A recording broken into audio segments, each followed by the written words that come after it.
Welcome back, in part 12 of PlayStation. Anyways, let's continue about this topic. Online gaming on PlayStation consoles first started in July 2001 with the release of PlayStation 2's unnamed online service in Japan. Later in August 2002 saw its release in North America, followed by the European release in June 2003. This service was shut down on March 31, 2016. The PlayStation 2 home video game console has had the ability for online gaming and other internet capabilities. Games that were online compatible could make use of the feature using a network adapter that plugged into the system's expansion bay. The adapter is integrated into the hardware on later slimline models and an internet connection which connected to one of Sony Computer Entertainment's or third party's network, depending on region. The last official online game server was shut down in 2016 by Square Enix. Some games continue to have online functionality via unofficial fan-made servers. Instead of having a unified online service such as Xbox Live, online multiplayer on the PS2 was the responsibility of the game publisher and was run on third-party servers. However, later PS2 online games required the console to be authorized through Sony's Dynamic Network Authentication System, DNAS, before connecting to the server. Unofficial servers also exist, which could be connected by setting up the DNS settings to connect to an unofficial DNS server. Some games also allowed online gameplay using a dial-up connection, not available on all models, or LAN play, by connecting two network adapters/slimline consoles together directly with an Ethernet cable or through the same router network. Most games, especially later ones, require the use of a broadband internet connection. The company also attempted in Japan to market the console as a set-top box for other forms of entertainment using the PlayStation TV service. Online functionalities of the PlayStation 2 began in Japan shortly after its launch in March 2000 in the form of third-party 56K modems. In November 2000, Sun Corporation released the Online Station, a USB external modem with its Enjoy Magic software providing web and email to customers. In 2001, a year after the PlayStation 2's release, a third-party web browser named EG Browser was released in April of that year for use with any compatible modem. Also in April 2001, they were released a modem reloaded with software called NetFront. Sony would officially release a network adapter with broadband and a 56K modem on July 19, 2001, coinciding with the release of an official 3.5-inch hard disk drive as well as Final Fantasy X on the same day. Upon its release, the official network adapter came in two different form factors designed for the different models of the PlayStation 2 for that region. One for the early models PC card, PCMCIA slot, and the other for the later models expansion bay. Later in September of that year, Squaresoft released a modem called PS2 Gate to connect to its Play Online service. Some games such as the PlayStation 2 version of Age of Empires 2 can be played online using a USB modem. This game specifically also made use of a USB keyboard and mouse on the PlayStation 2. Sony Computer Entertainment, SCE, also launched the PlayStation TV service in April 2002 in Japan using a broadband internet connection. It also included a software service called Broadband Navigator, which users could download PlayStation 2 software titles, download media and play music and video using real player software and instant messaging. The broadband adapter was initially rented and included a hard disk drive, but was later made available to retail stores. Online functionalities in North America were launched on August 27, 2002 ahead of its competitor, Microsoft, which wouldn't launch their own online service known as Xbox Live until November 15 that year. At launch, the first online games available were SCE SOCOM US Navy SEALs, Twisted Metal, Black Online, NFL Game Day 2003 and Frequency Online, Sega's NFL 2K3, EA Sports' Madden NFL 2003, and Activision's Tony Hawk's Pro Skater 3. The network adapter costed initially US $40 and included a startup disc and a demo disc with 2 playable games, Madden NFL 2003 and Frequency Online. Sony Computer Entertainment America, SCEA, also partnered with AOL to include the Netscape web browser, AIM chat software, email and other internet services.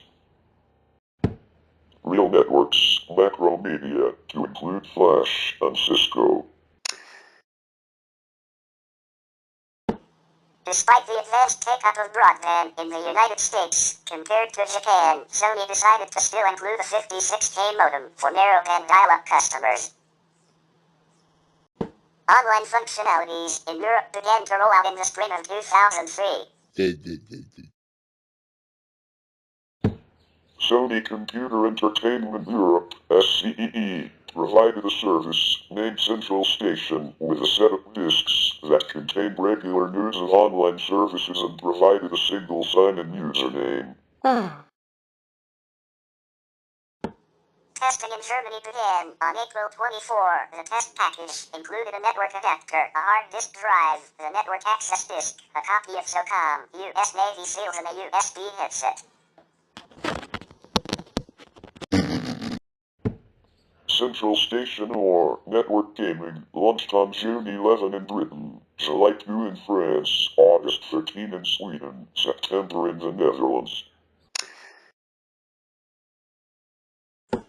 Unlike in Japan or North America, online services on the PlayStation 2 in Europe required DSL broadband internet access like Xbox Live. As such, its network adapter has no 56K modem connections to it.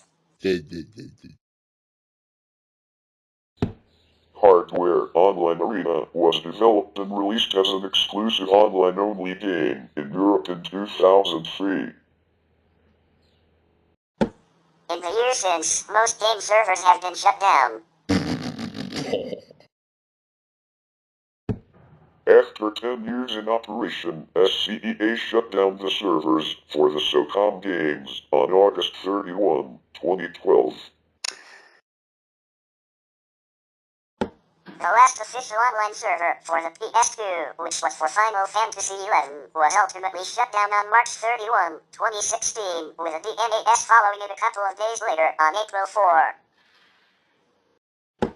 Indirectly shutting down several remaining unofficial servers, with the exception of ones that support non-DNAS PS2 titles such as Tribes, Aerial Assault, and Tony Hawk's Pro Skater 3.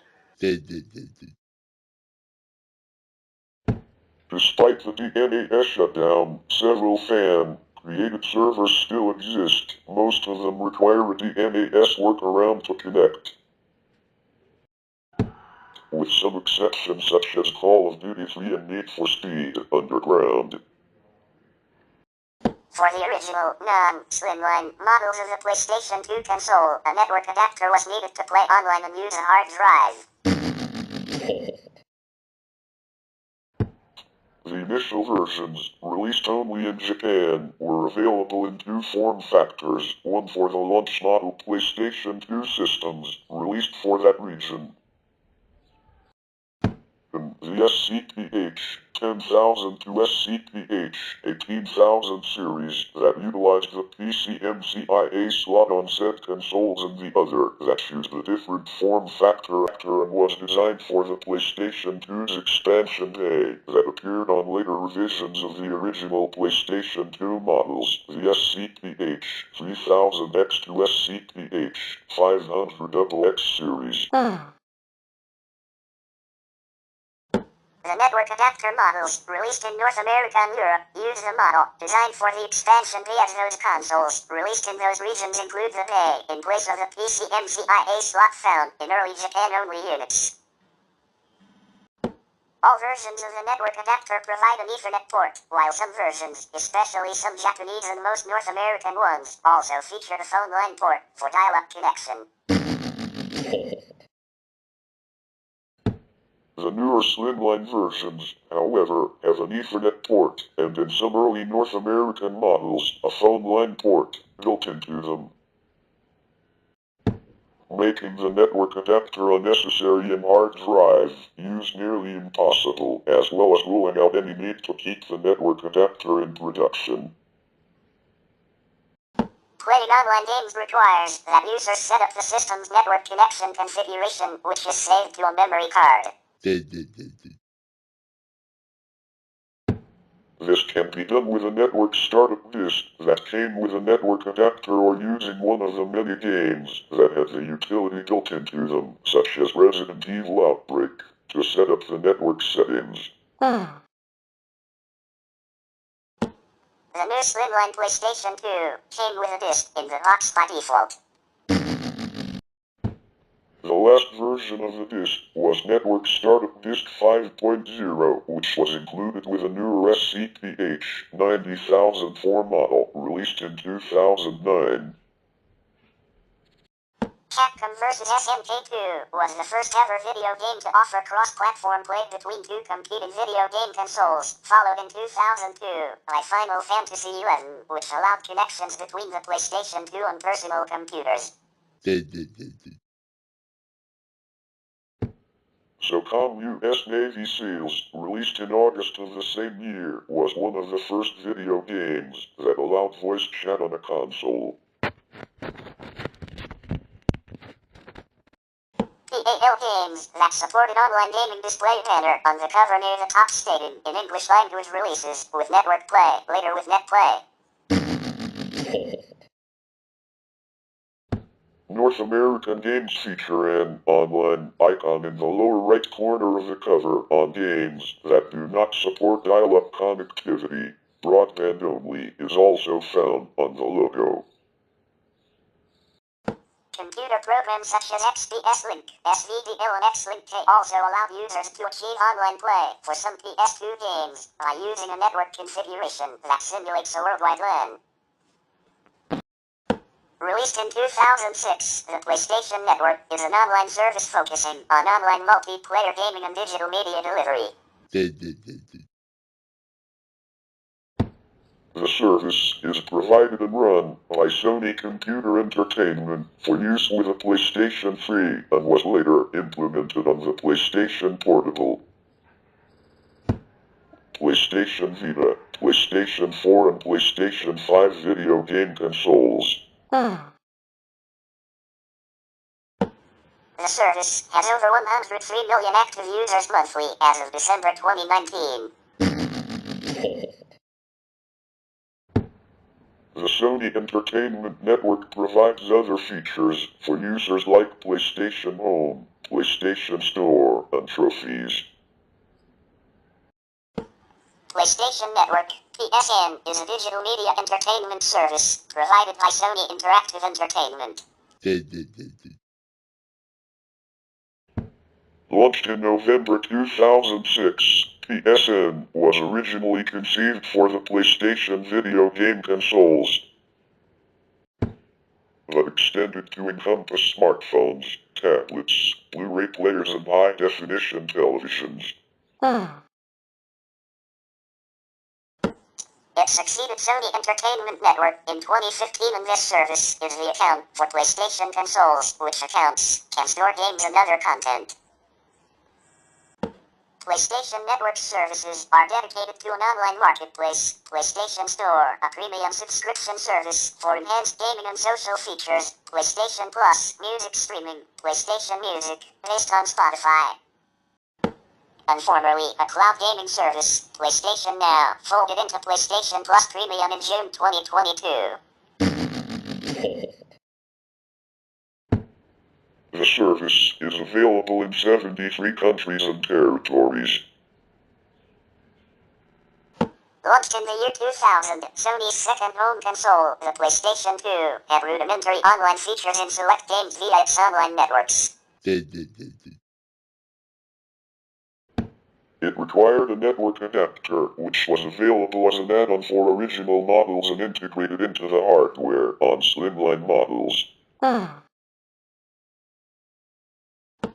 However, Sony provided no unified service for the system, so support for network features was specific to each game and third-party server, and there was no interoperability and cross-game presence.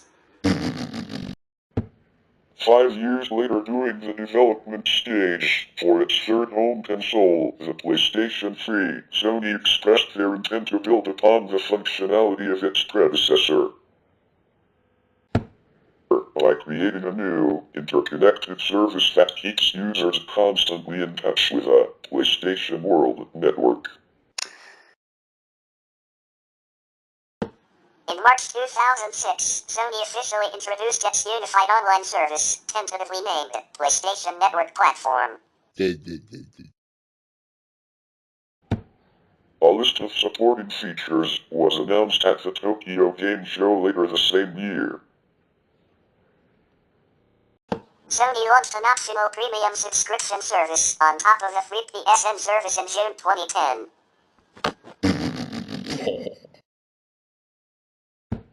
Known as PlayStation Plus, the system provides access to exclusive content, complimentary games, regular store discounts, and early access to forthcoming games.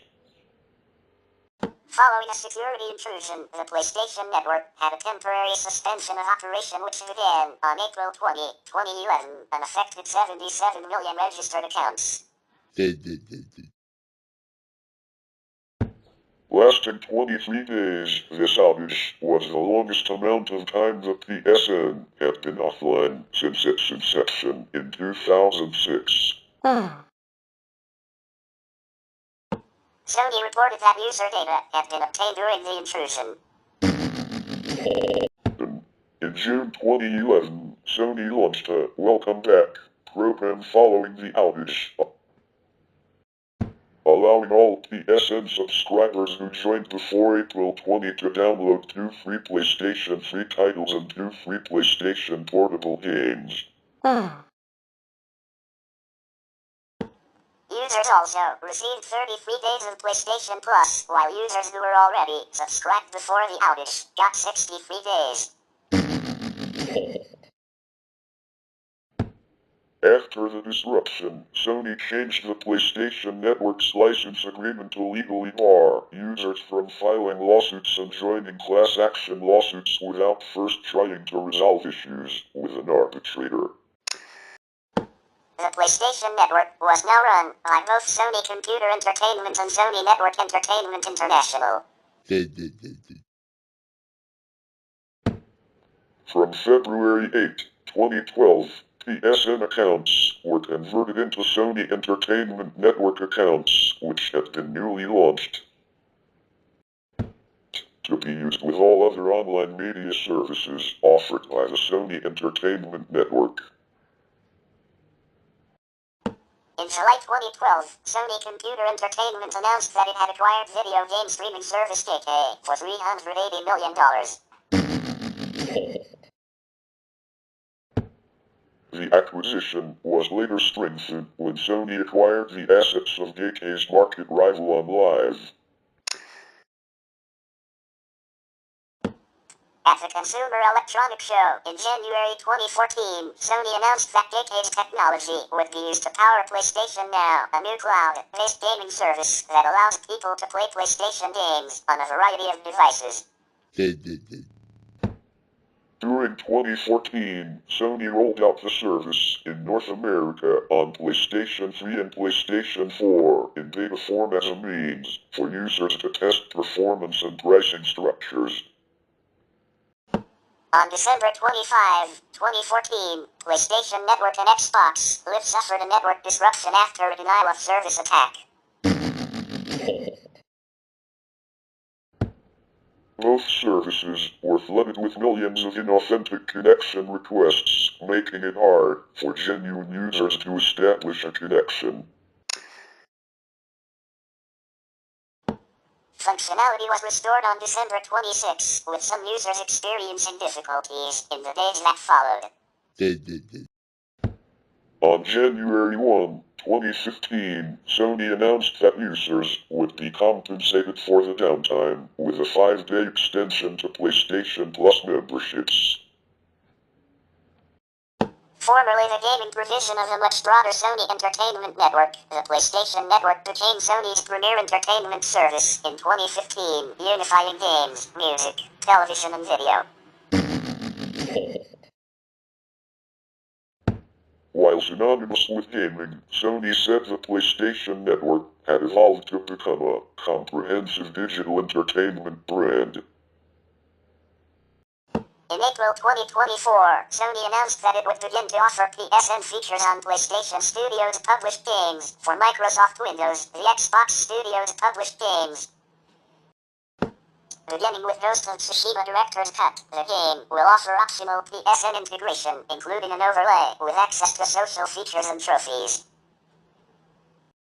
On October 1, 2024, the PlayStation Network had a global outage that suspended all of its services for all users for 7 hours.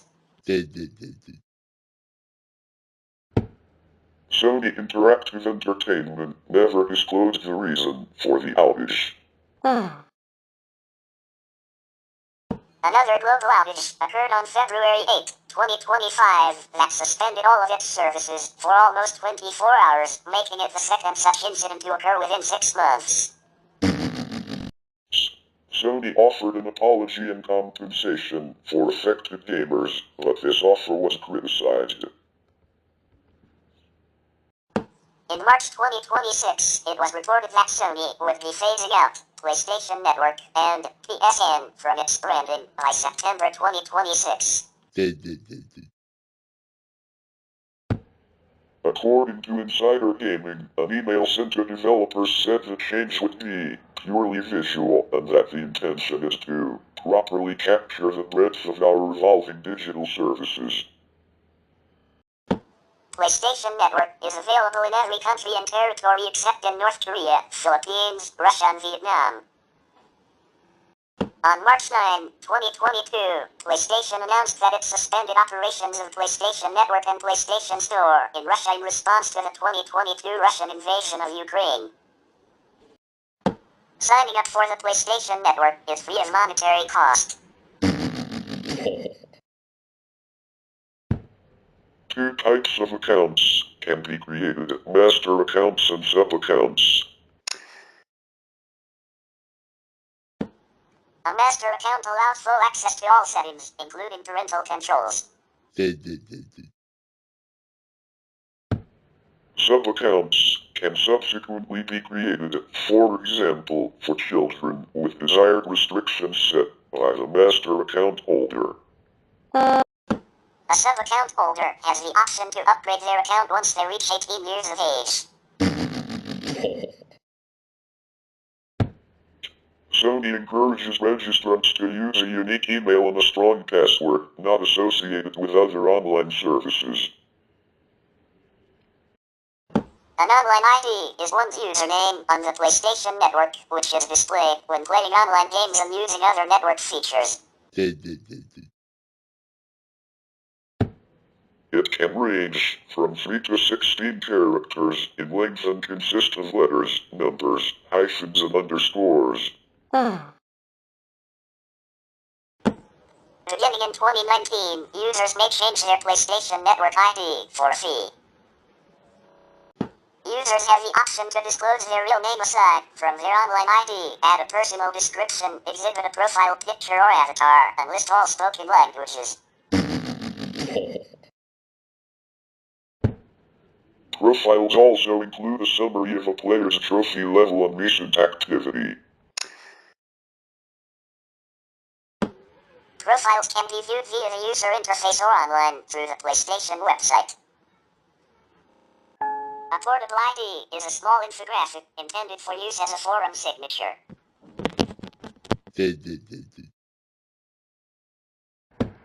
The graphic showcases a user's trophy level and number of trophies awarded. Each user can log into their PSN account using a web browser to access and customize their portable ID, and is then given a unique URL, which they can cut and paste to display their ID elsewhere on the internet.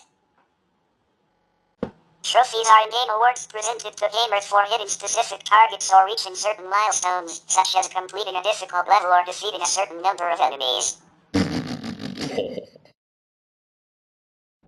There are 4 different types of trophies awarded. A bronze, silver, or gold trophy is contingent upon the difficulty of the accomplishment, with each reward contributing to a level system attached to a player's profile. A platinum trophy is awarded to the player once they unlock all other trophies in the base game. Smaller sized games, however, generally do not offer a platinum trophy. In addition, each trophy is graded by rarity: common, rare, very rare, and ultra rare, based on the percentage of people who have unlocked it. Developers can choose to make various trophies hidden so that their value and description are not revealed until after the user has obtained them. In an effort to discourage cheating in terms of how soon trophies are awarded, the PlayStation Network requires consoles to maintain an accurate time and date setting before a digitally downloaded game can be started, which also extends to virtually all physically released software for the PS4 and certain physical games for the PS5. Without a connection to PlayStation Network, consoles would rely on a CMOS battery to maintain the date and time. If a console is unable to obtain an accurate date and time from PlayStation Network due to loss of connectivity and CMOS battery charge combined, games can be rendered unplayable on it, leading critics to decry this anti-cheat system as a form of always-on DRM and a threat to video game preservation. Upon discovery of this issue, known as the C-bomb, several months after the PlayStation 5's launch, as Sony was contemplating an equally controversial decision to shut down the PlayStation Store for previously discontinued systems that used it. In late September 2021, Sony resolved the C-bomb issue for the PS4 with firmware update 9.0.0 so that an inability to obtain an accurate date and time from PSN would only disable time-stamping of trophies instead of blocking startup of games. Sony later resolved the same issue for the PlayStation 5 in November, allowing all physical and digital PS4 and PS5 games to run without any need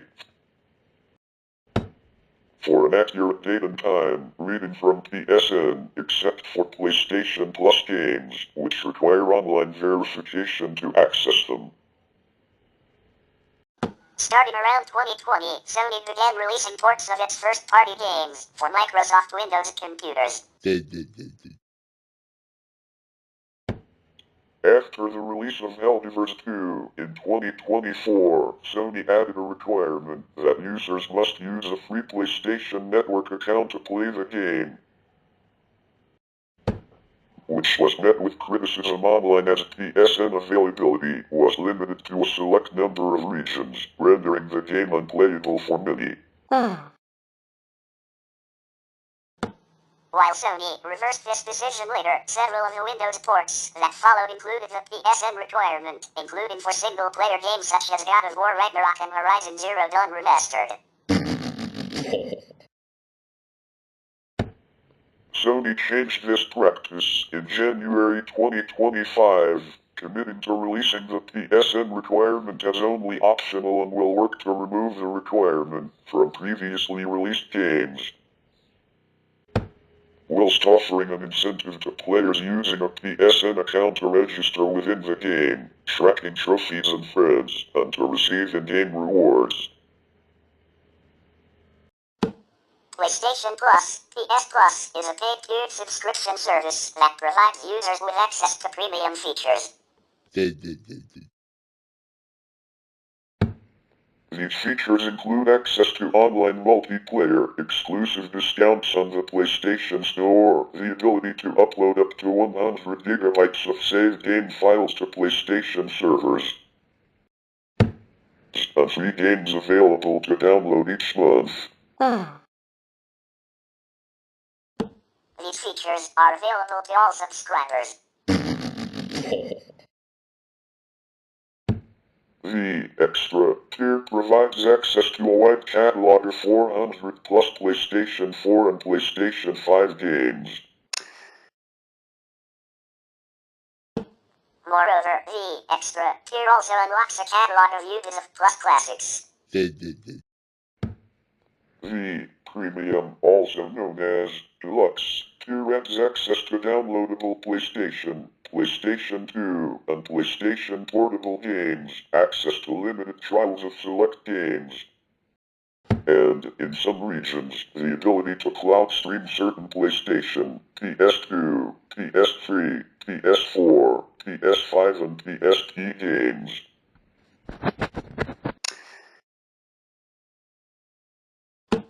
For all tiers of subscription, users can choose between monthly, quarterly, or annual payments. Furthermore, all PS Plus tiers have a Game Help feature, a PlayStation 5 exclusive, that provides spoiler-free hints and tips while playing supported games. Game Help can range from a nudge in the right direction to a full video walkthrough, which can be pinned to the side of the screen to refer to while playing. Membership includes access to a rotating selection of games, with a selection varying based on PlayStation Store region. New titles are announced every month to be downloaded immediately or added to a library for later access before being replaced by a new selection of games. Members can keep all games in their library as long as they remain a member of PlayStation Plus. If their membership lapses, these games will become inaccessible. Once membership is renewed, the games will become unlocked again. In late June 2020, it was announced that PS Plus would expand its capacity of accessible games from 2 to 3 for its 10th anniversary. In September 2020, Sony announced during its next generation showcase that PlayStation Plus members who purchase a PlayStation 5 would also get access to a collection of games that defined the generation, games from the PlayStation 4. In May 2023, the collection was removed. The PlayStation Plus collection included Batman, Arkham Knight, Battlefield 1, Bloodborne, Call of Duty, Black Ops 3, Zombies Chronicles Edition, Crash Bandicoot Insane Trilogy, Detroit, Become Human, Days Gone, Fallout 4, Final Fantasy 15 Royal Edition, God of War, Infamous Second Son, The Last Guardian, The Last of Us Remastered, Monster Hunter World, Mortal Kombat 10, Persona 5, removed May 2022. Ratchet & Clank, Resident Evil 7, Biohazard, Uncharted 4, Ascent, and Until Dawn. On December 3, 2021, Bloomberg reported that Sony was working on a new subscription service codenamed Spartacus that would be a merger of the company's current services, PlayStation Plus and PlayStation Now, with the company reportedly set to keep the Plus branding. The service was reported as including 3 tiers, the first including all the benefits of PlayStation Plus, the second expanding upon the first by including a catalog of PlayStation 4 and PlayStation 5 titles, and the third expanding upon the first 2 by including demos as well as a catalog of games from the PlayStation. PlayStation 2, PlayStation 3, and PlayStation Portable.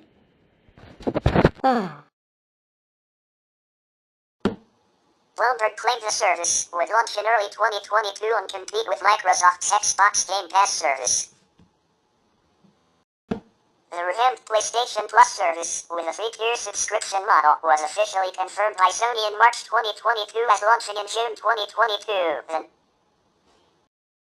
The new service launched first in Asian territories excluding Japan on May 23, 2022, in Japan on June 1, 2022. In North America on June 15, 2022, and in Europe on June 22, 2022. The existing service became PlayStation Plus Essential.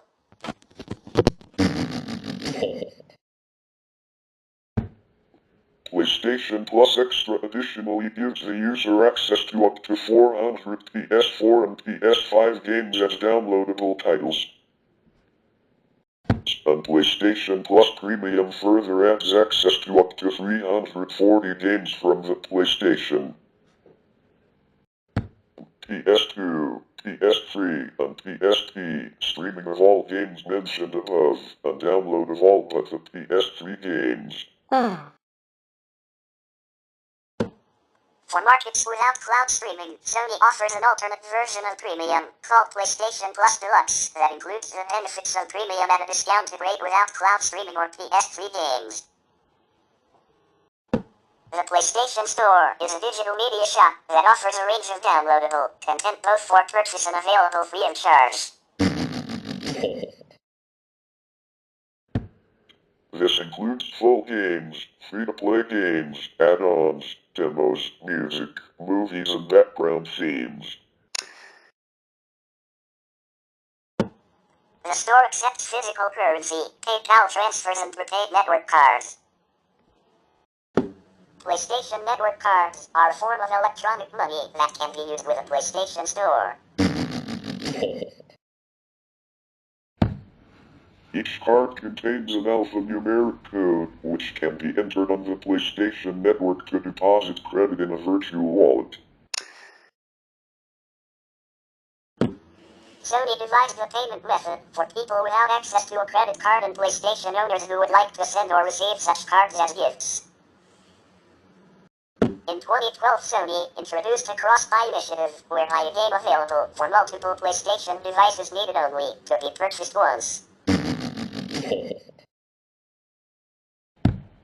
Players who download the PlayStation 3 version of a game can transfer to the PlayStation Vita or PlayStation 4 version at no extra cost, and vice versa.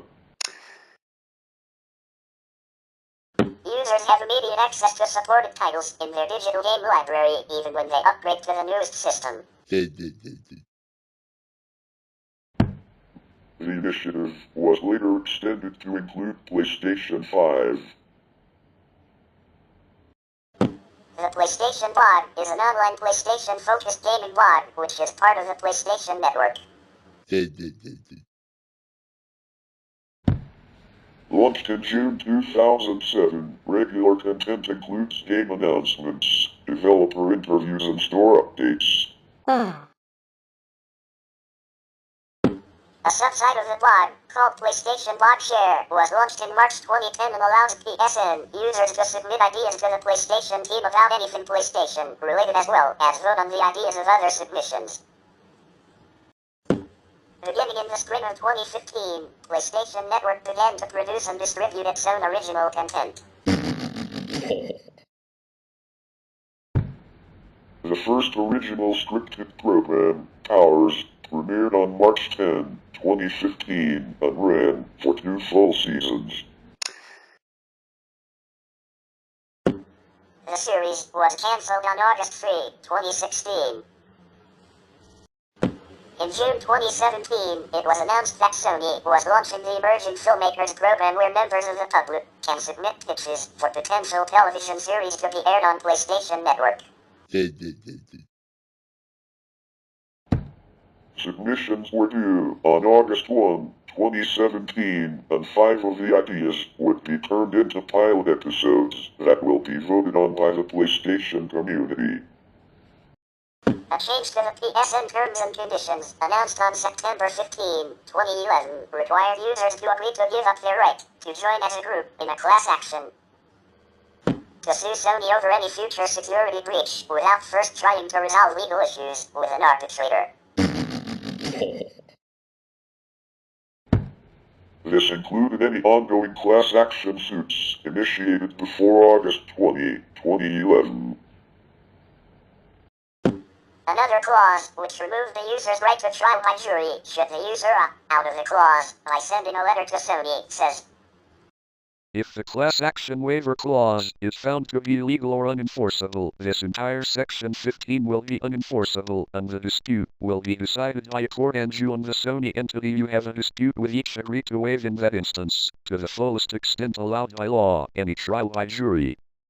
Sony guaranteed that a court of law in the respective country, in this case the US, would hold jurisdiction regarding any rules or changes in the Sony PSNTOS.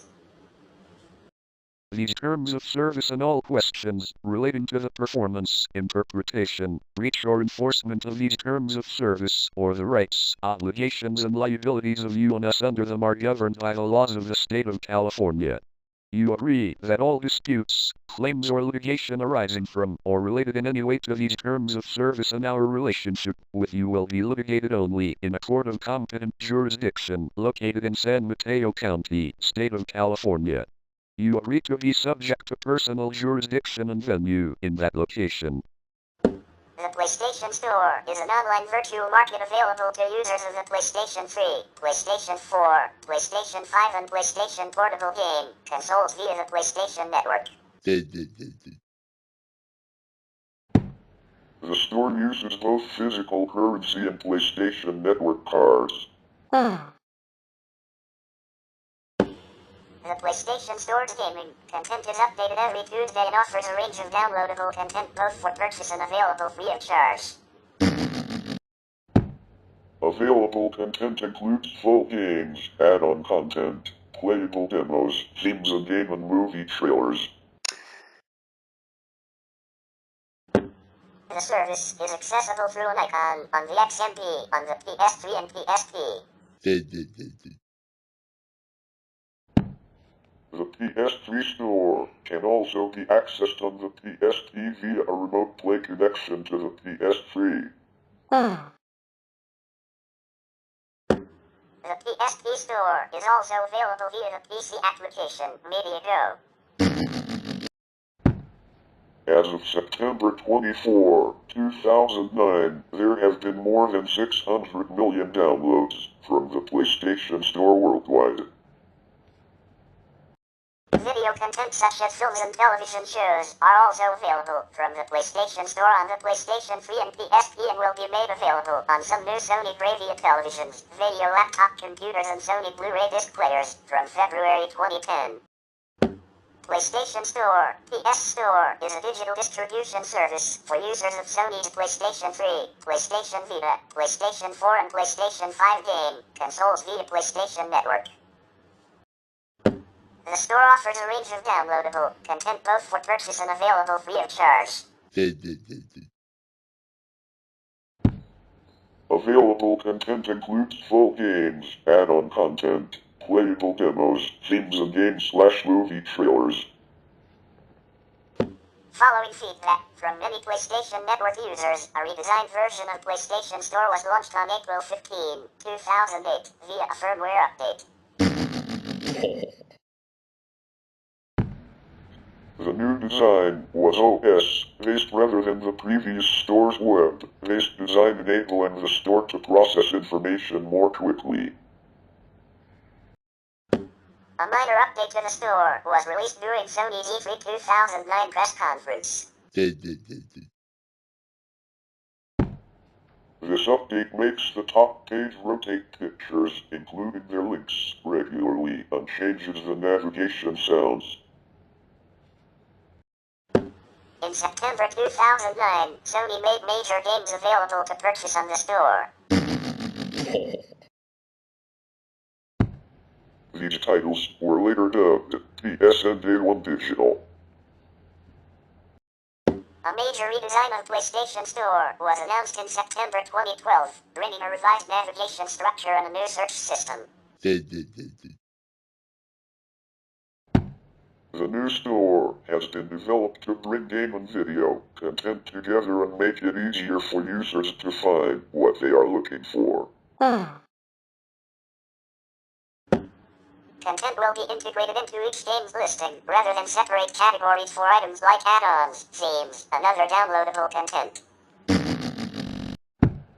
The latest design is much less text-focused and incorporates high-resolution artwork and smooth animations for featured content.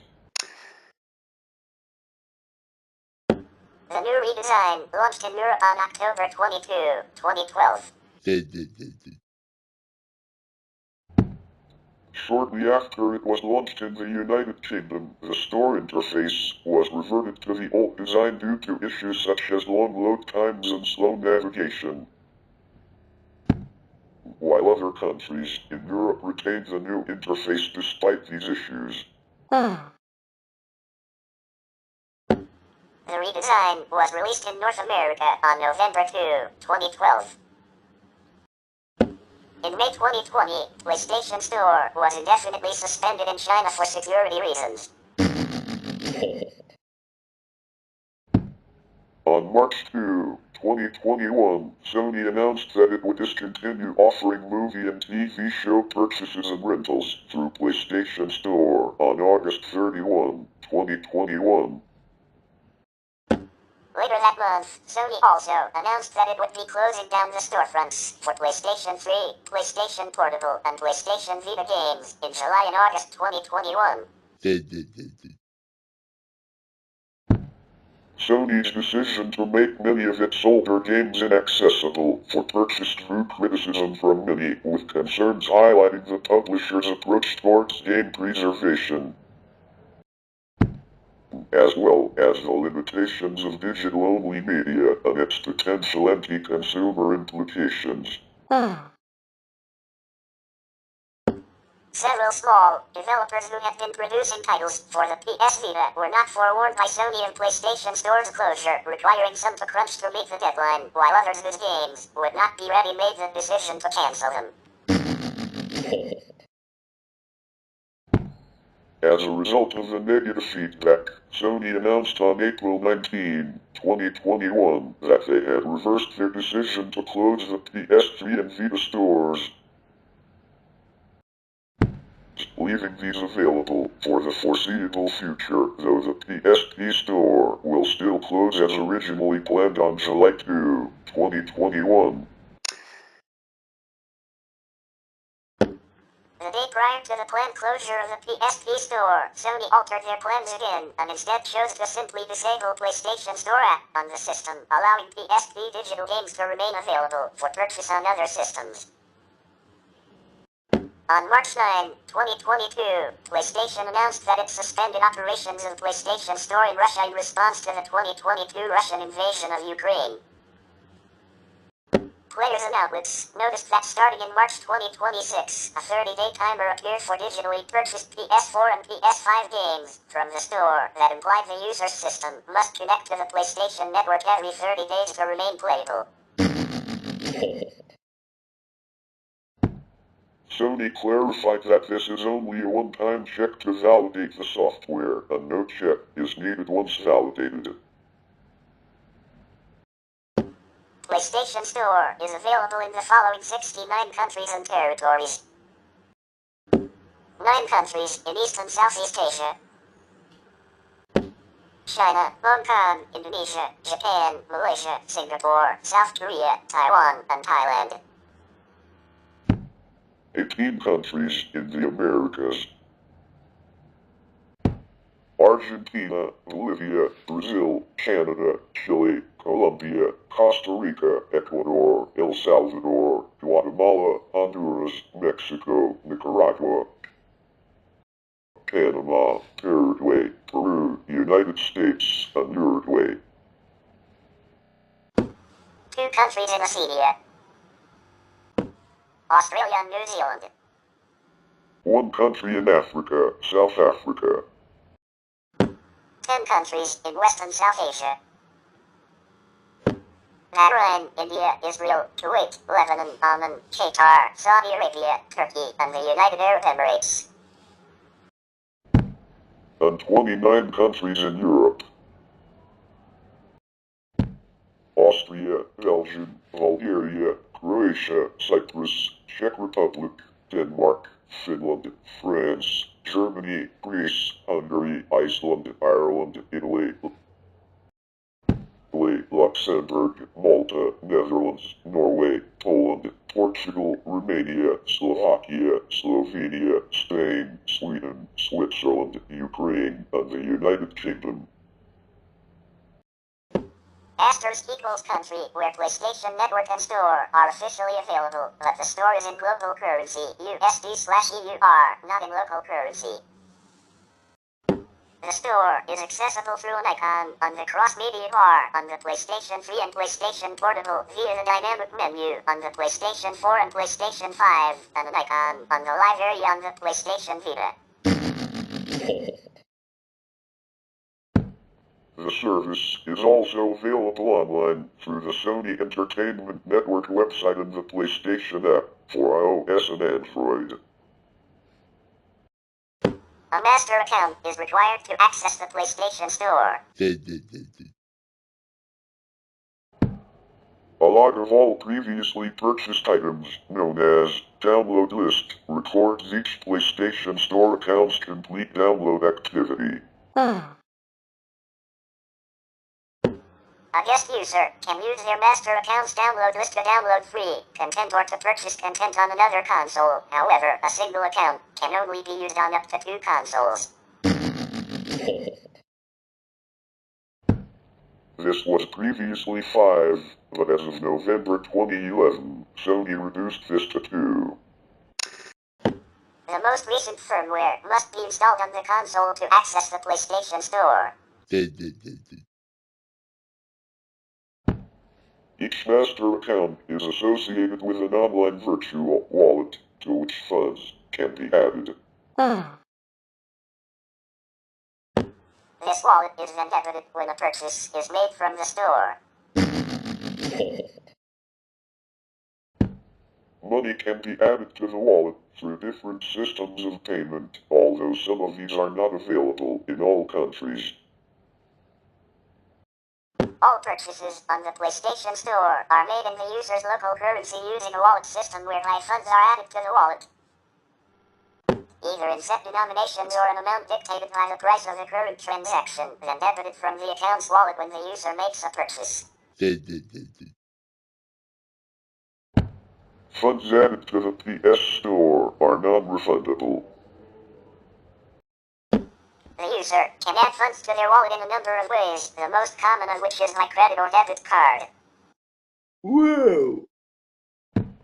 Users in many regions can also purchase PlayStation Network cards or tickets in set denominations from retailers including supermarkets or video game stores. These funds are reviewed on the PlayStation Store when the user enters the unique 12-digit code found on the card into the PlayStation Store. Nintendo themselves later adopted this currency system for their succeeding eShop. The store's account, however, is region-locked and generally only accepts credit card that is built in PlayStation Network cards, purchased from the same country, selected during the registration process, which cannot be changed afterwards. PlayStation Store was launched on the PlayStation 3 on November 11, 2006. There are 4 different versions of the store on the platform: Asia, Europe, including Oceania and the Middle East, Japan and North America, including South America. PlayStation Store was supported on PlayStation Portable starting in October 2008 with 5.00 firmware update. The native PlayStation storefront on PSP was closed on March 31, 2016, while in-app purchases remained available after the store closed. PS Store functionality on PSP was fully closed on July 2, 2021, except for the purchased items list, which still allows one to download previously purchased content for PSP, content purchased from the PS3. PlayStation Store was launched on the PlayStation Vita on December 17, 2011, and is accessible via an icon on the live area. As of December 2016, all Vita games were also made available to be downloaded digitally on the PlayStation Network via the storefront, although not all games are released physically. There are 4 different versions of the PlayStation Store: Asia, Europe, including a CD on the Middle East, Japan and North America. There is no PlayStation Store localization in China and South America for the Vita. PlayStation 4's PlayStation Store was released on November 15, 2013, along with a console in North America, and on November 29 in most of Europe, with a console 2 weeks following the North American launch. The PS4 version of the PS Store uses the same overall design and interface to its predecessor, the PlayStation 3 storefront. However, the color scheme has been altered to match that of the console's theme, changing from black to blue. In January 2015, the PlayStation Store was made available via web browsers. Users can purchase content for the PlayStation 3, PlayStation 4, PlayStation Vita, and PlayStation Portable via the online store. Then download it, or put it in a download queue via their respective devices. In October 2015, a wishlist option was added. On October 15, 2020, in anticipation of the launch of the PlayStation 5, Sony announced that users would no longer be able to browse, purchase and download PS3, PSP and PS Vita content, and PS4 avatars, themes and applications via the desktop and mobile versions of PlayStation Store. PlayStation 5's PlayStation Store was released on November 12, 2020, along with a console in North America, Australia, New Zealand, Japan and South Korea, and on November 19, 2020. In rest of the world, excluding China, with a console 7 days following the North American and Japan launch. Before 2019, Sony had allowed third-party vendors, such as Amazon and Walmart, to sell video game redemption codes for PlayStation Store. Sony removed this feature in April 2019, so third-party vendors can only sell virtual currency for PlayStation Store. In May 2021, a class action lawsuit was filed in the United States District Court for the Northern District of California, alleging that because Sony maintains a monopoly on PlayStation Store, the removal of third-party sales violated antitrust laws. A second class action lawsuit was filed the same month, alleging that Sony's decision to eliminate third-party sales has led to overcharging consumers by billions of dollars. In April 2026, it was reported that Sony had implemented dynamic pricing in the PlayStation Store, resulting in different prices for identical content based on a user's account and login status. PlayStation Support officially confirmed this practice, stating that prices are adjusted server-side during the login process. Life with PlayStation was a folding at home application available for PlayStation 3 which connected to Stanford University's Folding at Home distributed computer network and allowed the user to donate their console's spare processing cycles to the project. Folding at Home is supported by Stanford University and volunteers make a contribution to society by donating computing power to this project. Research made by the project may eventually contribute to the creation of vital cures. The Folding at Home client was developed by Sony Computer Entertainment in collaboration with Stanford University. Life with PlayStation also consisted of a 3D virtual view of the Earth and contained current weather and news information of various cities and countries from around the world. As well as a World Heritage Channel, which offered information about historical sites, and the United Village Channel, which is a project designed to share information about communities and cultures worldwide. As of PlayStation 3 System Software Update version 4.30 on October 24, 2012, the Life with PlayStation project has ended. Life with PlayStation was an online multimedia application for the PlayStation 3 video game console on the PlayStation Network. The application had 4 channels, all of which revolved around a virtual globe that displayed information according to the channel. The application also included a client for folding at home, a distributed computing project aimed at disease research. As of November 2012, the service has been discontinued.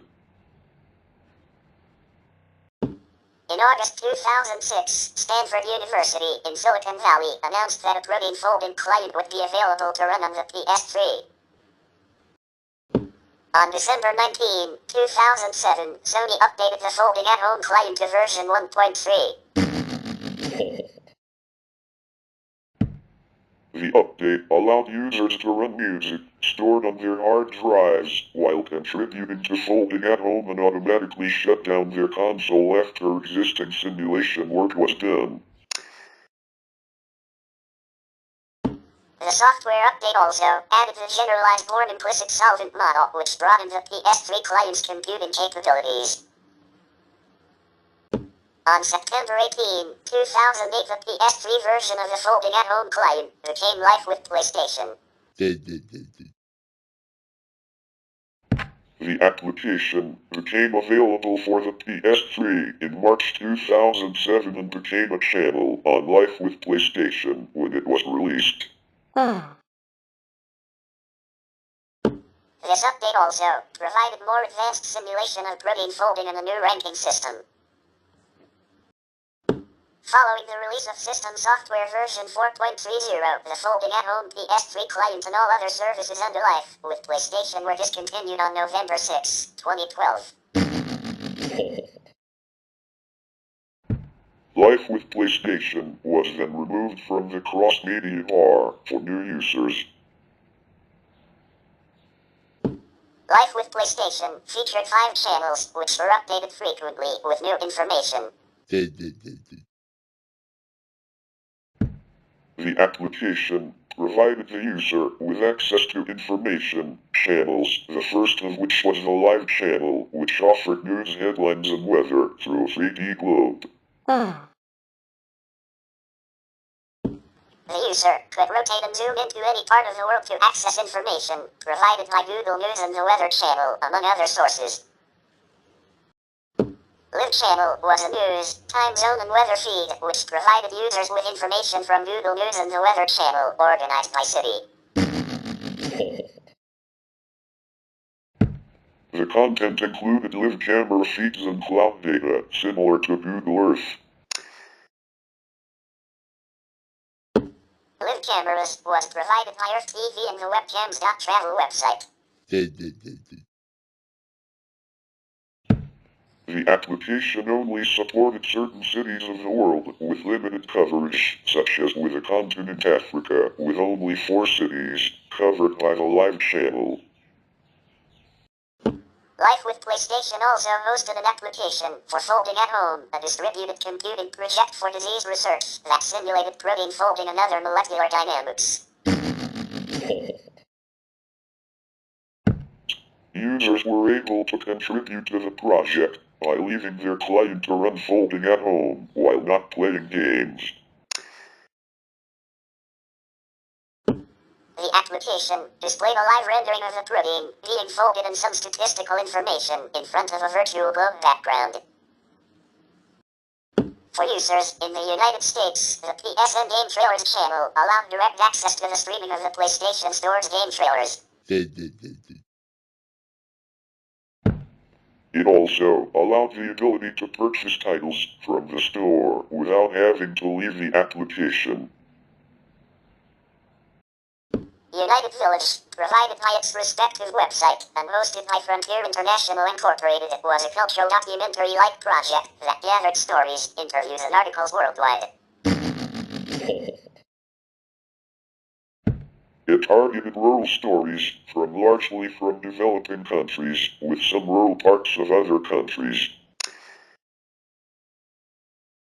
The contents of the channel include culture, development, education, social issues, and tourism.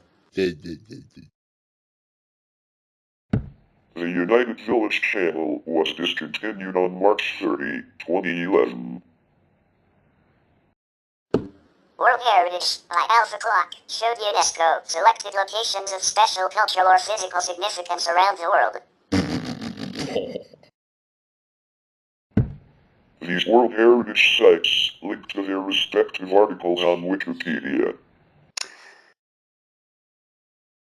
Each location included the introduction directly from the Wikipedia articles. In addition to the channels, the PlayStation 3 also featured photo slideshow viewing, music and video playback.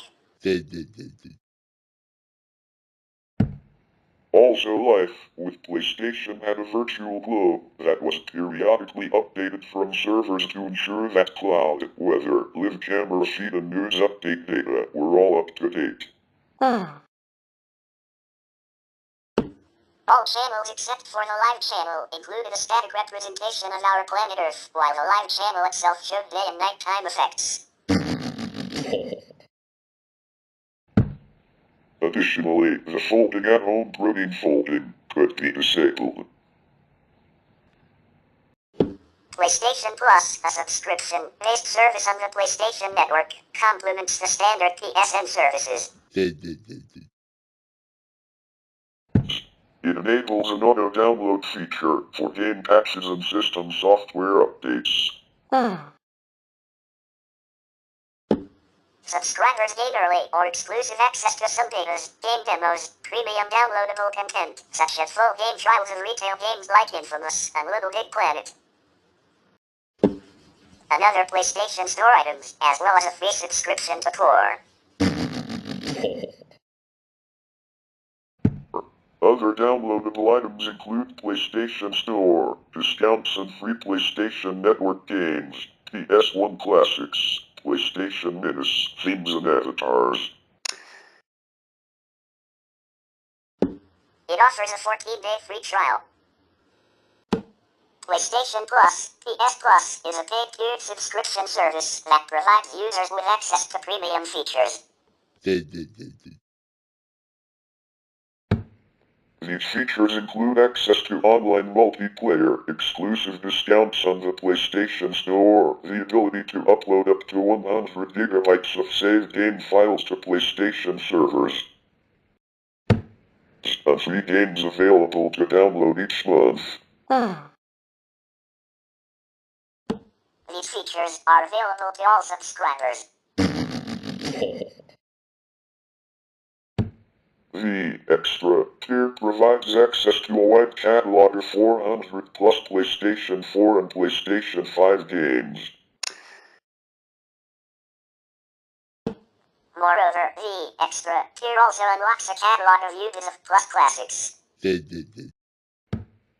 The Premium, also known as Deluxe, tier adds access to downloadable PlayStation, PlayStation 2, and PlayStation Portable games, access to limited trials of select games, and, in some regions, the ability to cloud stream certain PlayStation, PS2, PS3, PS4, PS5, and PSP games.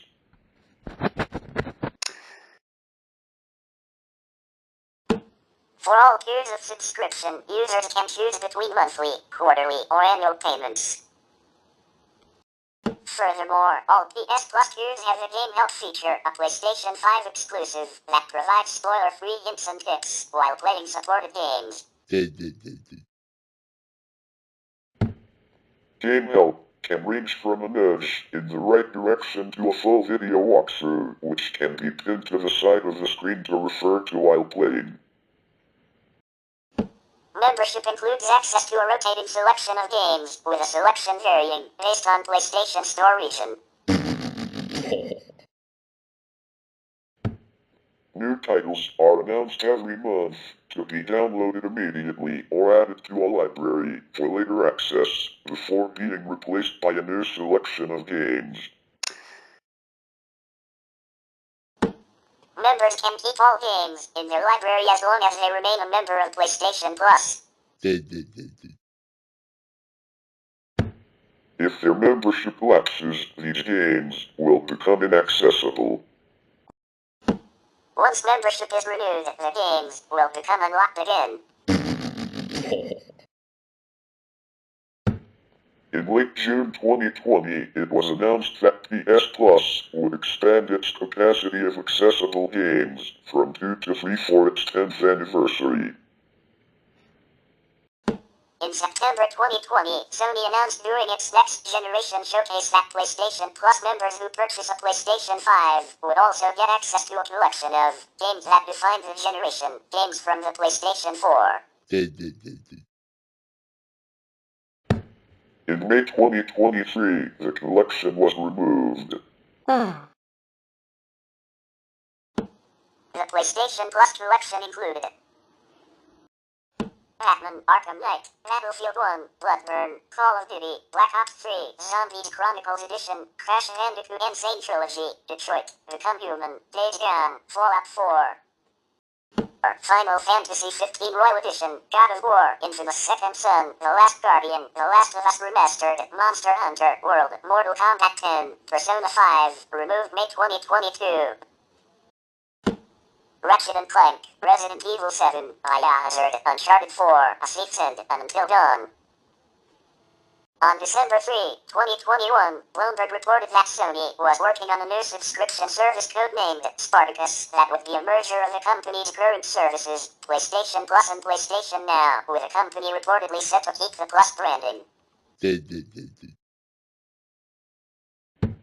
The service was reported as including 3 tiers, the first including all the benefits of PlayStation Plus, the second expanding upon the first by including a catalog of PlayStation 4 and PlayStation 5 titles, and the third expanding upon the first 2 by including demos as well as a catalog of games from the PlayStation. PlayStation 2, PlayStation 3, and PlayStation Portable.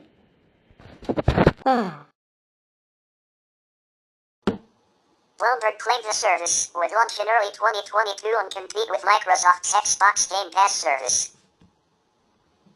The revamped PlayStation Plus service, with a 3-tier subscription model, was officially confirmed by Sony in March 2022 as launching in June 2022.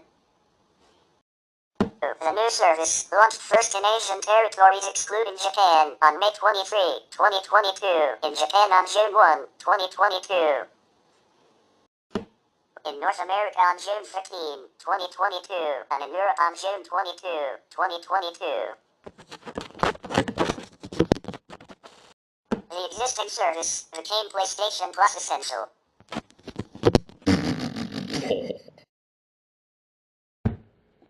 PlayStation Plus Extra additionally gives the user access to up to 400 PS4 and PS5 games as downloadable titles.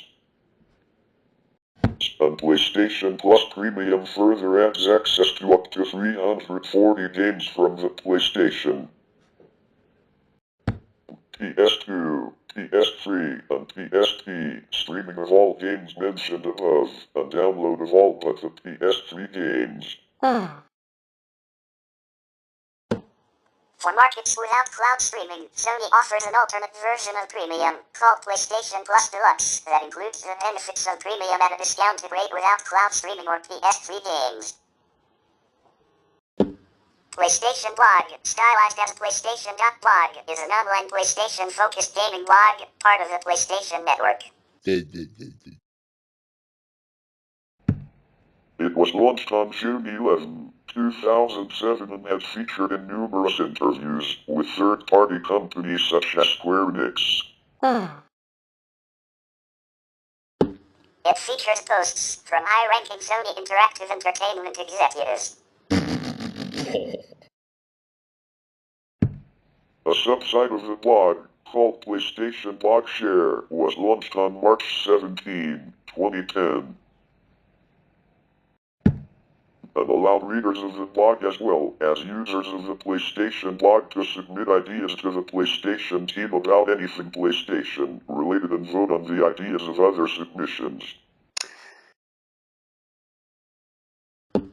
Sony Computer Entertainment Europe launched a European sub-outlet, PlayStation Blog Europe, on May 28, 2009, to replace the semi-official Site Free Speech that shut down on April 17. This branch was merged into the main outlet on June 1, 2020.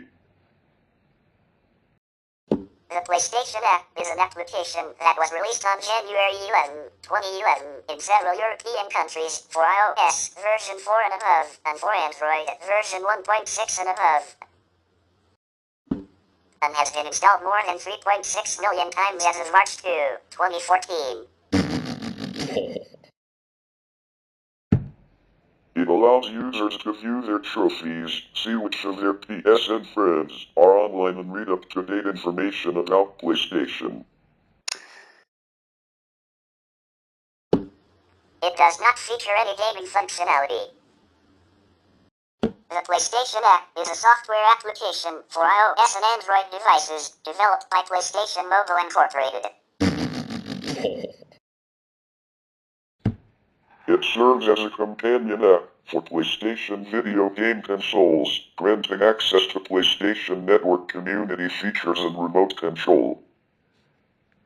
The application allows users to view which friends are online and what they are playing, Receive notifications, game alerts, and invitations. customize PSN profile, View progress and compare trophies. keep up with the latest activities from friends and following players, Get games and add-ons at PlayStation Store, and send remote requests to PS4 to download in background. and send messages to other PlayStation Network members and participate in PlayStation parties. Sony has additionally developed other applications to complement the primary app, such as PlayStation Messages for exchanging messages with PSN users, PlayStation Communities to view PS4 communities, and PS4 Second Screen. To use the device as a second screen companion on select PS4 games, as well as an on-screen keyboard for quick and easy typing. The app was first launched exclusively in European markets on January 11, 2011, and included access to PSN trophies and friends, as well as the PS blog and information about upcoming games. With the launch of the PS4 in North America on November 15, 2015, the app got a revamp and became available worldwide. Version 1.70 was released on April 30, 2014, adding notifications, friend request links, and custom profile pictures.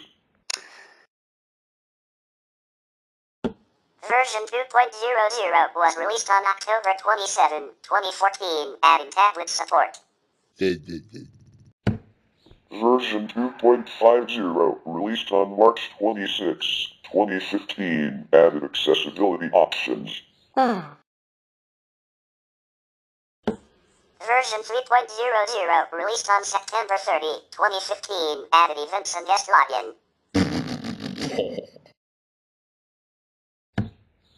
Version 3.10 added the ability to follow verified players, and the messaging portion was spun off into its own app. Version 3.50 added the ability to create events. 4.00 allowed users to change their PSN avatar right from the app. The new app, PlayStation Communities, was released on November 29, 2016. The PlayStation app was completely redesigned on November 7, 2017, with improved load times. The second screen functionality was spun off into its own app, and the ability to view live broadcasts and remove trophy lists with a completion rate of 0% were removed. The PlayStation app was completely redesigned again on October 28, 2020, with options for launching games remotely, managing storage, and signing into a console. Users can purchase and download games straight to their PlayStation 4 or PlayStation 5.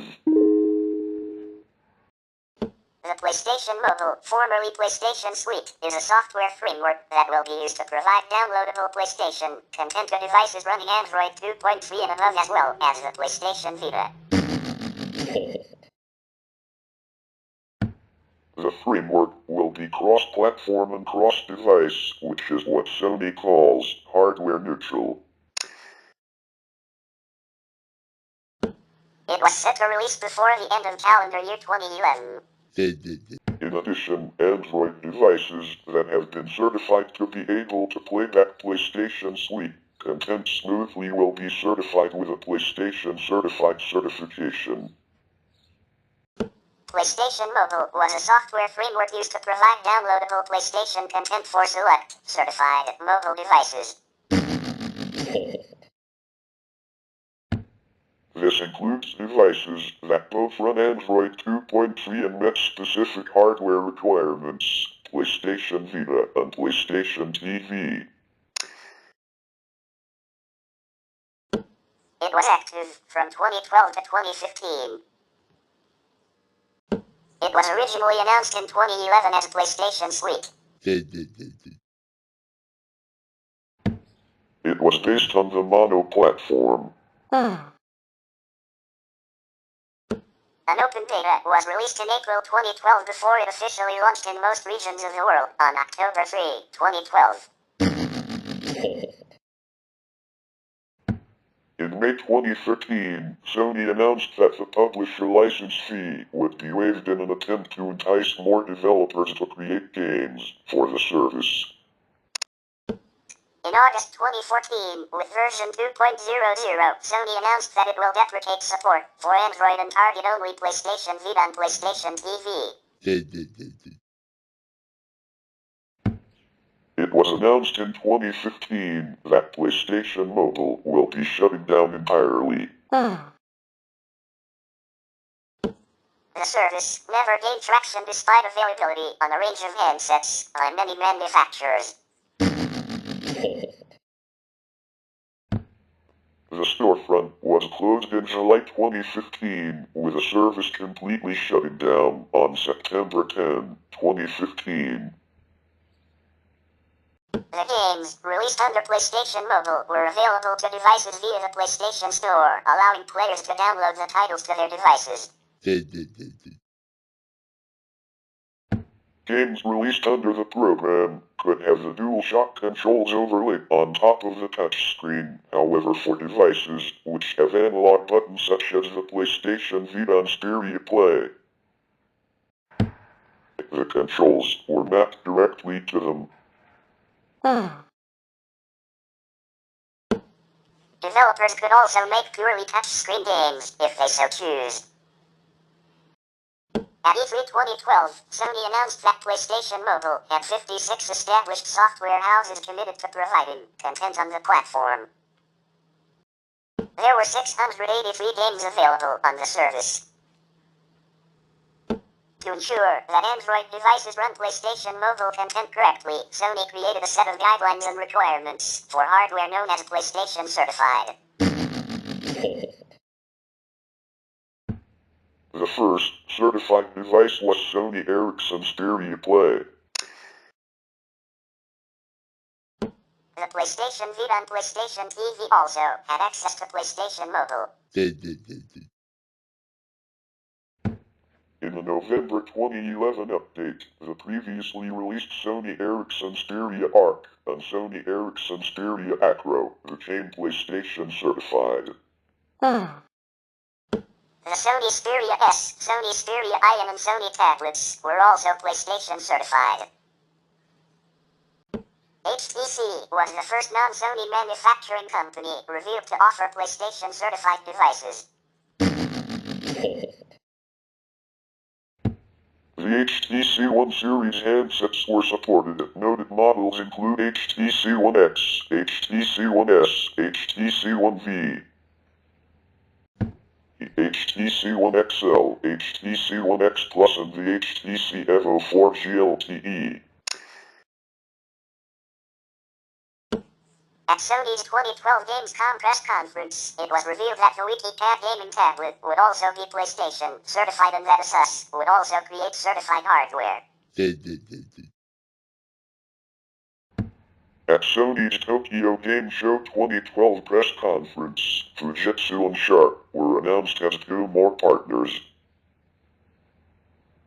A full list of PlayStation certified devices could be found at PlayStation Mobile download page that has since been removed. Following the shutdown of PlayStation Mobile, Sony launched a new subsidiary called ForwardWorks in 2016. It provided mobile games to users in Japan and the rest of Asia. PlayStation Now, PS Now, was a UK-based video game streaming service used to provide PlayStation gaming content to PlayStation 3, PS3, PlayStation 4, PS4, PlayStation 5, PS5, PlayStation Vita, PlayStation TV and Bravia televisions. The service allowed users to pay for access to a selection of original PlayStation 3 titles on either a per-game basis or via a subscription. PlayStation Now was announced on January 7, 2014, at the 2014 Consumer Electronics Show.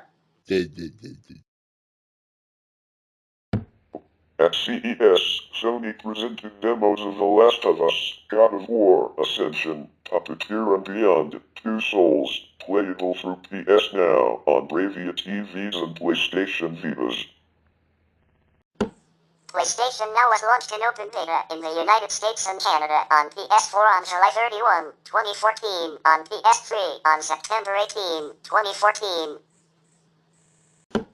on PS Vita and PS TV on October 14, 2014, with support for select 2014 Bravia TVs, coming later in the year. It was merged into PlayStation Plus in May and June 2022, and is no longer available as a standalone subscription.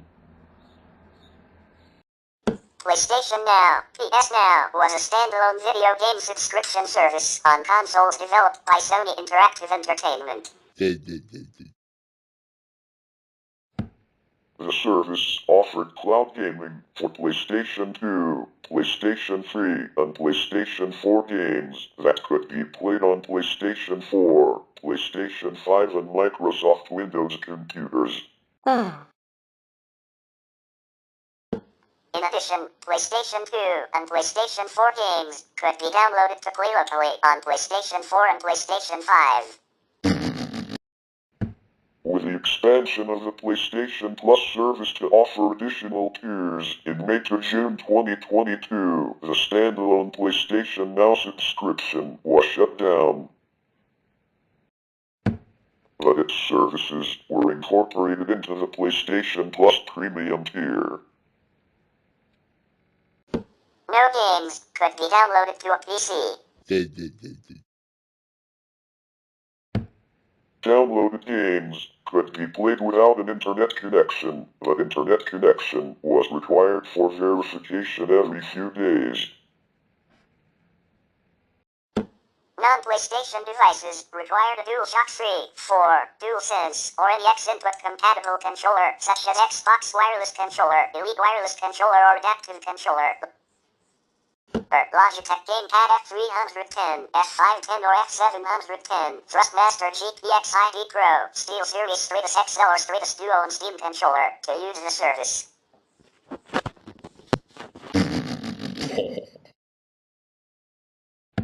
If members intended to stream their games, Sony recommended that players have a minimum of 5 megabits per second internet connection to achieve good performance. PlayStation Now was announced on January 7, 2014, at the 2014 Consumer Electronics Show powered by technology from DK.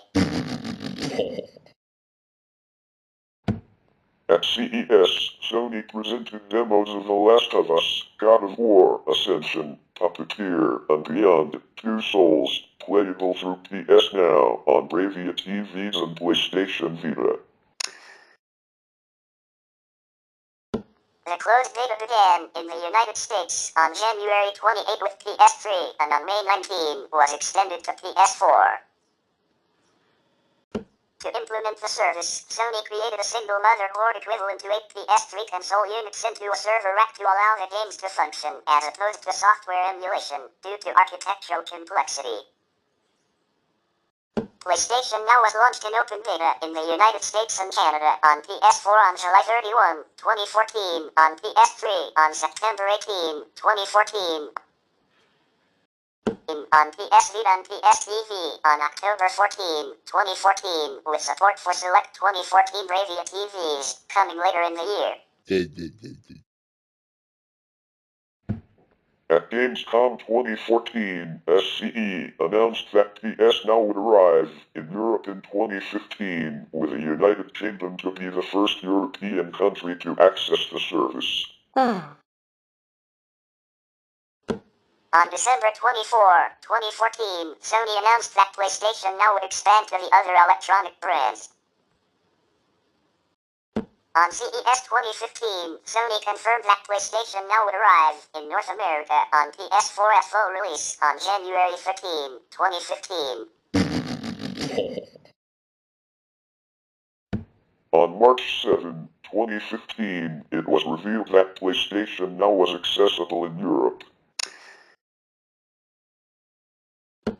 Official beta invites for Europe started going out to PS4 owners on April 15, 2015. On February 17, 2017, Sony announced it would discontinue PlayStation Now on PlayStation 3, PlayStation Vita, PlayStation TV, Sony Bravia televisions. Modeled between 2013 and 2015, Sony Blu-ray players and all Samsung televisions, by August 15, 2017. On September 20, 2018, Sony announced that users on PlayStation 4 would be able to download PlayStation 2 and PlayStation 4 games offered via the service as Sony started to gradually roll out the new feature to subscribers. On January 23, 2019, Sony announced that the service would be launching in Spain, Italy, Portugal, Norway, Denmark, Finland and Sweden later in the year. A beta for these countries launched in early February and the full service launched on March 12, 2019. On April 22, 2021, Sony announced that support for 1080p streaming would start rolling out during the week. On December 3, 2021, Bloomberg reported that Sony was working on a new subscription service codenamed Spartacus. The service would be a merger of the company's current services, PlayStation Plus and PlayStation Now, with the company reportedly set to keep the Plus branding. The The service would include 3 tiers. The first would include all the benefits that PlayStation Plus would include. The second would expand upon the first by including a catalog of titles. And the third one would expand upon the first two by including game trials as well as a catalog of games from the PlayStation, PlayStation 2, PlayStation 3, and PlayStation Portable. On March 29, 2022, Sony officially announced the merger of the two services under the Plus branding. The merger took place over May and June 2022. PlayStation 2, PlayStation 3, and PlayStation 4 games on PlayStation Now could be streamed to PlayStation 4, PlayStation 5, and PC.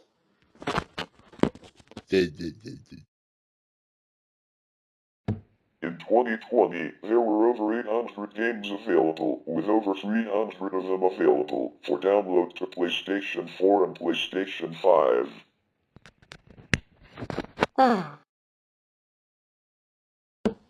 New games were added every month.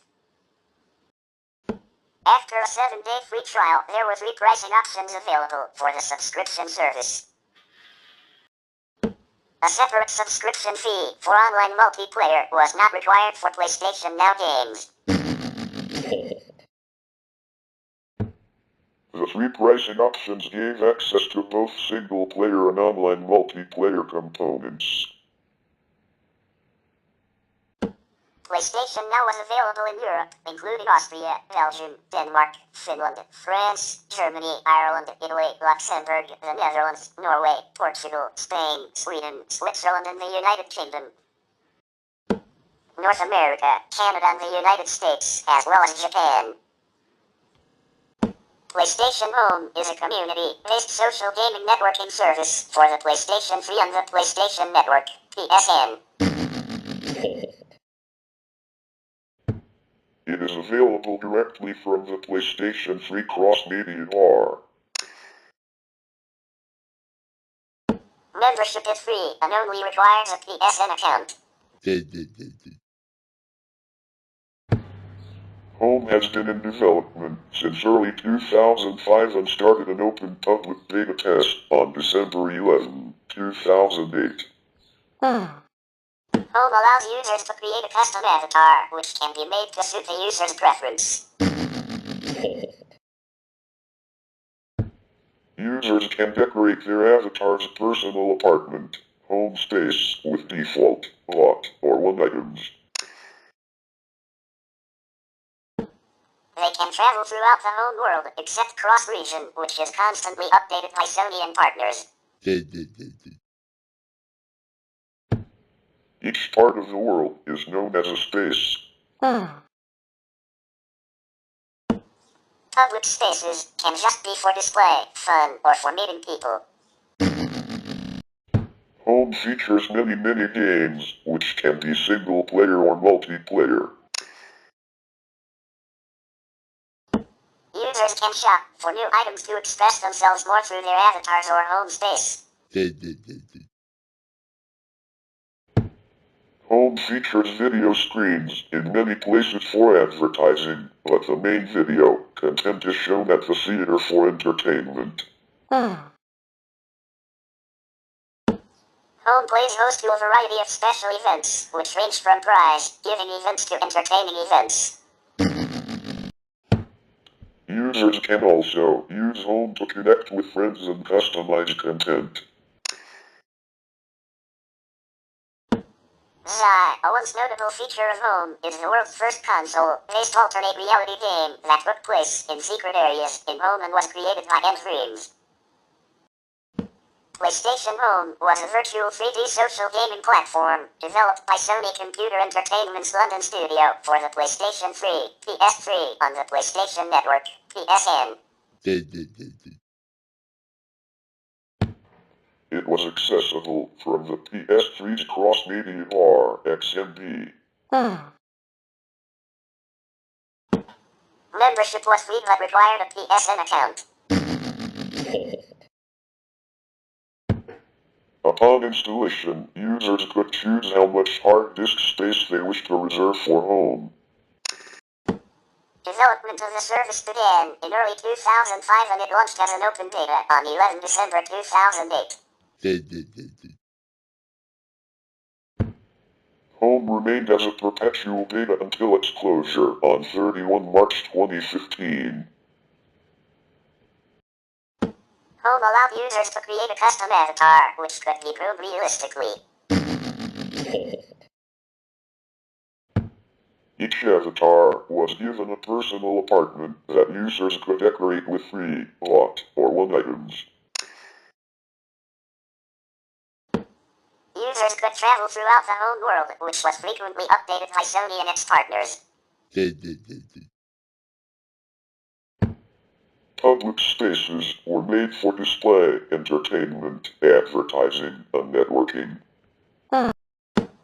Home's primary forms of advertising included spaces themselves, video screens, posters, and mini games. Home also featured many single and multiplayer mini-games and hosted a variety of special events, some of which provided prizes to players. Users could use items won to further customize their avatar or apartments. PlayStation Home was originally named Hub and started as a 2D online lobby for the PlayStation 2 game The Getaway, Black Monday. However, the online user base for the PlayStation 2 was too narrow and the project was soon ported to the PlayStation Network for the PlayStation 3. Phil Harrison, then president of SCE Worldwide Studios at the time, liked the idea of having a virtual 3D community hub for PlayStation gamers and transferred the project to what would become PlayStation Home. In a 2007 keynote speech, Phil Harrison used the term Game 3.0 to describe the service. Home had been speculated since the launch of PSN, when Sony expressed interest in such a service, specifically trophies, known at the time as entitlements, for first-party titles. PlayStation Home, as a feature, was first publicly mentioned in an interview with MG Gamer. This was later detailed by Kotaku and finally confirmed by MG Gamer. It was officially announced by Phil Harrison on 7 March 2007. During his keynote speech at the 2007 Game Developers Conference, where it was originally scheduled for a global public release in October 2007.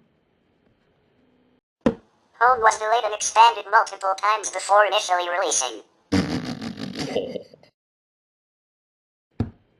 Invitations to the closed beta were offered to winners of a weekly Warhawk online gaming event. In August 2008, Sony sent additional invitations to select users who downloaded a new Home XMB theme in Japan and North America.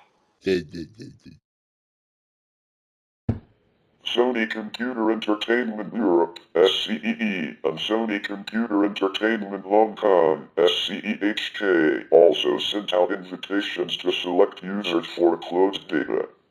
Users who purchased more than 60 Hong Kong dollars or 12 Singapore dollars worth of content in a single transaction over the PlayStation Store from 29 August to 12 September 2008 were also invited. In November 2008, Sony Computer Entertainment America, SCEA, invited annual core subscribers. After major version 1.0, invitations were sent worldwide. Home's open beta test began on 11 December 2008. In March 2009, an alternate reality game involving puzzle and intrigue called Zai proved popular after it was released by N-Dreams for Home. In June 2009, Peter Edwards, director of Home for SCEE, reported that the number of users exceeded 7 million and that 80% of users were male, aged 18 to 35. At EGS 2009, TaBNWNE announced that Home had been downloaded by 8 million users. Jack Buser, director of Home for SCEA, stated that data would not be removed from the name. In a Eurogamer interview with Peter Edwards on 24 July 2009, Edwards commented that the service would no longer be TaBNWNE, represented a kind of final quality. On 14 October 2009, Jack Buser commented that the vision of Home had evolved. He said that originally they built Home as a social network for gamers, but it developed into a game platform first and foremost. On 17 December 2009, SCEA released its first massively multiplayer online game, produced specifically for Home, called Sodium, a planned 4-part series of games, but only 2 parts were released by the time of Home's closure. The first part was Sodium 1. In February 2010, emails were sent out to a select few PlayStation Home members inviting them to participate in a private beta test for the service. This beta test was for feedback on certain changes suggested by the Home community. The first global, public space was released on 10 June 2010, allowing all users from the Asian, European, Japanese, and North American homes to converge in one space. This space was called the Feva Arena Global Pitch Area, which was dedicated to the 2010 FIFA World Cup. The arena allowed all of Home's users to participate in events and mini-games to celebrate the 2010 FIFA World Cup. In June 2010, Sony released a virtual replica of their E3 2010 booth in all versions of Home. The virtual E3 booth, slightly modified, returned the following year with previews of 7 different games on the PlayStation Vita, with virtual rewards for watching the videos as well as a demo of a new PlayStation Home game, Scribble Shooter. In addition, Sony's E3 press conference was streamed live in PlayStation Home in a special virtual theater, as well as other live interviews that occurred during the week of E3 2011.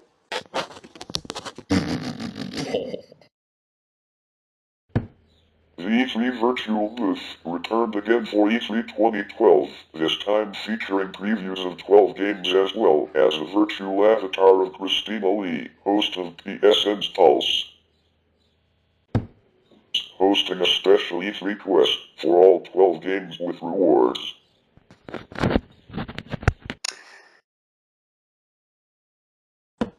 Finishing the quest granted access to the VIP section reviewing upcoming PlayStation Home games and content, including the upcoming massively multiplayer online racing game Mersha, as well as Hellfire Games' upcoming Home Tycoon.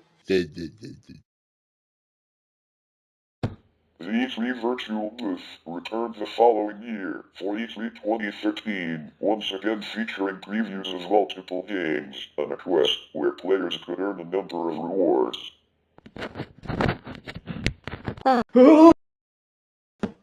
PlayStation Home did not feature a virtual E3 booth in 2014. On 20 April 2011, Home released version 1.50, which dramatically improved the physics and graphics engines. Sodium 2, Project Velocity, was also released, the second and final part of Sodium to be released. In November 2011, a new area known as V-Hub was released, featuring a variety of games, including COGS, from Lazy 8 Studios. The hub also featured an activity board and a user-generated content event system. Surrounding the hub were districts based on game genres to suit users' moods. Users could also watch full-length movies for free as an effort by online video distributor Crackle via Loot Interactive. The movies were available on all Loot Entertainment On Demand (EOD) screens throughout PlayStation Home. In August 2014, Sony Computer Entertainment Japan announced that it was shutting down the service in Japan and other Asian territories. After September, users in these regions could no longer purchase content. In September, Sony Computer Entertainment America and Sony Computer Entertainment Europe announced the final closure of Home in their respective regions. New content ceased to be published after 12 November, and users were given until 3 December to purchase content, after which users could no longer purchase content. The official closure of Home occurred on 31 March 2015 worldwide. PlayStation Home's logo was featured as a collectible artifact in the 2020 video game Astro's Playroom, a 3D platformer developed by Japan Studios Kimasobi, which was pre-installed on every PlayStation 5 console. PlayStation Home's point of view was from a third-person perspective. Upon entering Home, users were greeted with the message of the day, containing Home news. During loading screens, users were presented with help tips on how to use Home. PlayStation Home had no on-screen interface during exploration, however, all of Home's features were available from the controller. Options included Quick Chat, a gestures menu, the menu, and safe screens, and an in-game XMP. Sony originally planned to allow users to play videos and music stored on their hard drives on virtual screens and stereos. However, these features were never implemented as Sony was not able to resolve potential licensing issues. The menu screen, formerly referred to as the menu pad, and before that, a virtual PSP during the pre-open beta, was laid out similar to the PS3's XMP.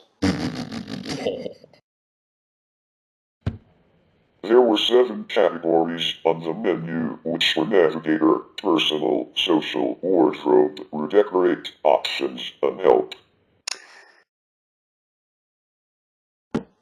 The Personal category featured an inventory which contained the user's portable objects, as well as any companions that could follow the user around, such as a pet dog. The Personal category also let users see their purchased items, rewards, downloads, and their PSN profile. The Social category let users see their friends' locations, group activities, game launching events, the message of the day, and news. Users could take screenshots of Home in either first or third-person view and save them to their PS3's hard drive. With the use of Loot's active duty camera, a premium item, users could also record videos in Home while in personal spaces or clubs. The safe screen was used for recording, changing communication settings, and quick access to the user's personal space and XMB friends list. The Navigator, formerly known as the World Map, was also laid out like the XMP and sorted locations into categories based on the space's purpose. Users could communicate in a variety of ways in Home. Along with the existing PSN messaging system, users were able to write text messages to each other using either a physical or on-screen keyboard. These messages appeared in speech bubbles over the avatar's head and in a chat log. Users could switch between text chat and voice chat from within the chat log. Voice chat with the use of a headset was available within personal spaces and clubs or on private voice chat channels with groups of up to 8 users. The user could also perform visible gestures or emotes such as waving, nodding, or dancing.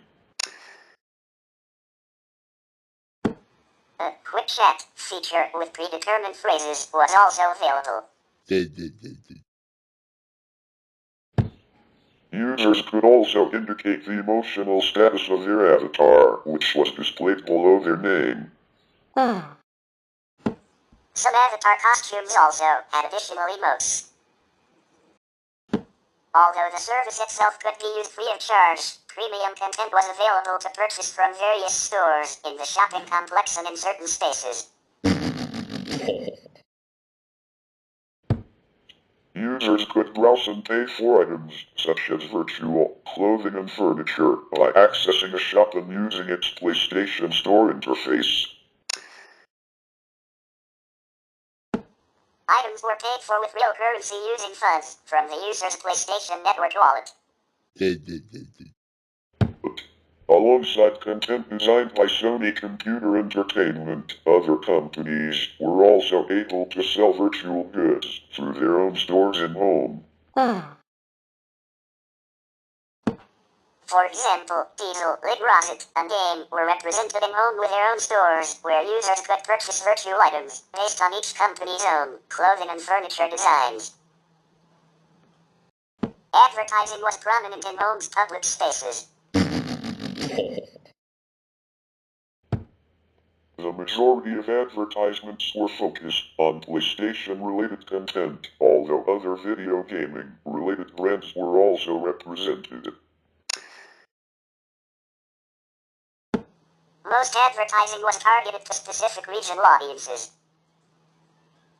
To advertise games in the North American home, Sony released pre-order bonuses for PS3 games, mainly from Amazon.com.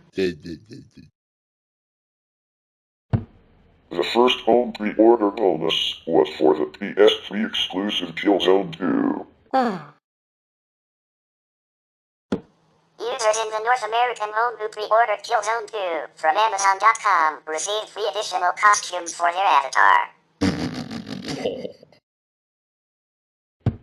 On 16 February 2009, if users located a Helgast soldier in the North American home, they were granted access to the Killzone 2 demo. Other Amazon.com pre-orders bonuses were given for Infamous, Reaper, Costume, Darksiders, Runehead Mask, and War Armor MAG, SVER Barracks, Personal Space, and BioShock 2, Big Daddy, Costume. Ratchet and Clank Future, A Crack in Time also received a pre-order bonus from Game Crazy. Users who pre-ordered the Space Package for the game received the PlayStation Home Avatar skin. Total Game Integration, TGI, began in 2011 and became Home's unique way of promoting upcoming PS3 games that included home pre-order bonuses from Amazon.com. Instead of pre-ordering directly from Amazon.com, users could pre-order the promoted game from within PlayStation Home to receive home and / or in-game bonuses. The first game to utilize the Total Game Integration was Killzone 3, with a bonus being the Helgast Jetpack. The Central Plaza was redesigned as an ISA base of operations for the event. The second TGI pre-order that redesigned the Central Plaza was the Exploding Zombie outfit for Dead Island. The next TGI pre-order, Nathan Drake costume, was for Uncharted 3, Drake's Deception. This TGI pre-order featured a game space called Fortune Hunter, specifically designed for the Total Game Integration.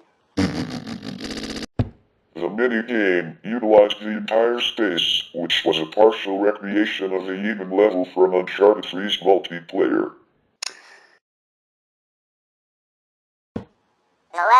GI pre-order bonus, whose Gem Trial Pack 1 was for Street Fighter X Tekken. Whoa! For the first time in home history, users were able to brawl using their home avatars and could unlock Ryu and Kazaya costumes, which allowed users to throw fireballs and perform custom jump kick attacks by completing all 10 SFXTK challenges. A portion of the hub was redesigned for this TGI. The vouchers for the Amazon.com pre-order bonuses were sent out within 10 days after the game's release and expired 90 days after the game's release.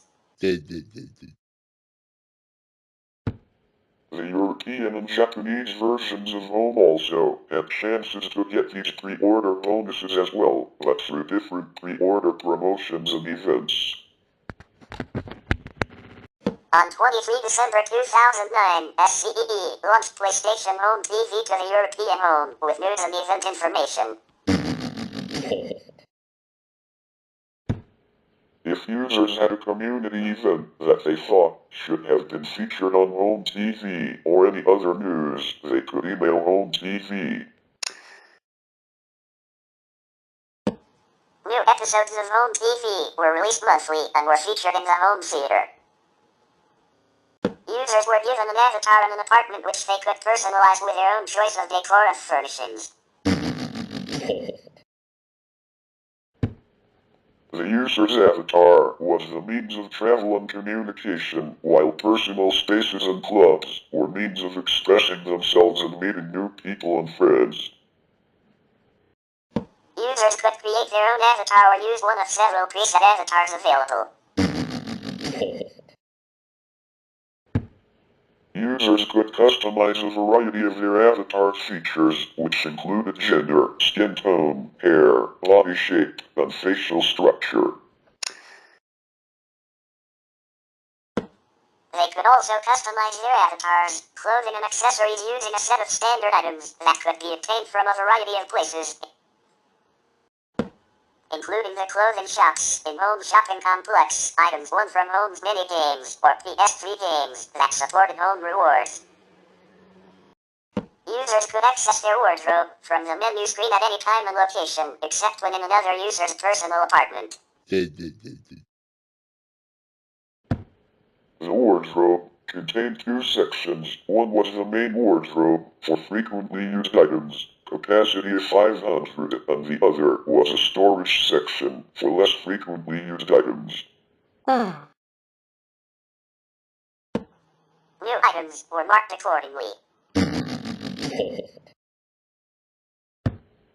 Users could also filter the wardrobe view to only display favorite, purchased, rewards, or recently acquired items. Each user had a personal space which they could modify and change suitably. The initial basic apartment, the Harbor Studio, was free and offered users limited options for customization and personalization. Users could invite any other home user, even cross-region, unless space was region-locked to their personal space.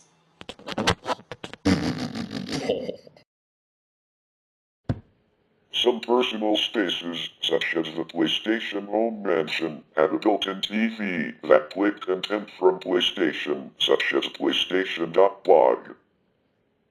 Loot Interactive's personal spaces had a variety of content that could be played on their Entertainment on Demand (EOD) screens. Users could also place their own digital photographs in picture frames to display on the walls of their apartment. While the Harbor Studio and basic furniture was provided to all users free of charge, premium personal spaces and furniture could be bought from stores. Other ways to obtain furniture, decorative ornaments, or even entire personal spaces included winning mini-games in Home and from playing certain PS3 games that supported Home rewards. Premium personal spaces were available from the Home Estates store in Home Shopping Complex. Sony released many premium personal spaces for home from both first-party and third-party developers. Various premium apartments were available to all of the regions, however, some were region exclusive. The first premium personal space released was the Summer House. Luke's Sunset Yacht, formerly Amaterasu Yacht, personal space, was the first personal space to allow users to set the mood of the setting. For example, sunrise, sunset, day, night. In addition to the standard features of personal spaces, Luke's Space Apartment also allowed users to view Twitter feeds from a ticker and search for photos from their Flickr account and display them on photo screens. PS3 games could also have premium spaces dedicated to them. For example, the Vizari Throne Room was based on Vizari's Throne Room from the last level of Killzone 2. Sony also provided the opportunity to receive free apartments. The Chamber Apartment was the first and was only available in May 2009 in the North American home. The PlayStation Home Mansion, North America and Europe, was home's first expandable personal space, multiple rooms, required purchasing in order to own the whole mansion. For example, first floor, second floor, garage, and swimming pool. Blueprint Home was a personal space designer tool which allowed users to create, build, and save up to 5 of their own personalized apartments. With a variety of different style packs, users could craft their own personalized apartment, ranging from 60 square meters to 25 rooms. Users could move their apartment to various places, ranging from a country field to the top of a skyscraper. Users could also add rooms, doors, windows, wallpaper, flooring, ceilings, feature objects, exteriors, skies, and environments. Blueprint Home was developed by Dreams and released on 1 August 2012 in Europe and North America. Users were able to purchase and form clubs. There were 4 clubhouse designs available to purchase: the Basic Clubhouse, the Desert Haven, and Dreams War Room Clubhouse, and the Crystal Seashores Clubhouse.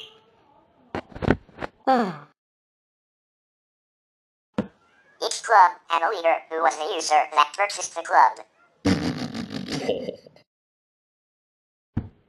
The leader could elect up to 4 sub-leaders and could have up to 32 members in total, including the owner.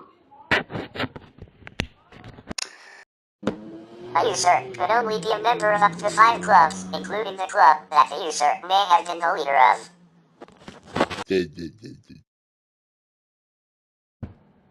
Though the user could own multiple clubhouse designs, they could only be the leader of one club and decided which clubhouse design would be used as the meeting place for their club.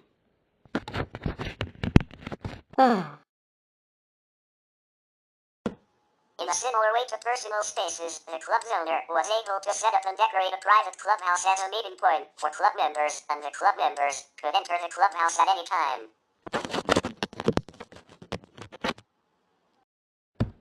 The clubhouses also featured a notice board where the leader or sub-leaders could post messages and announcements to other members.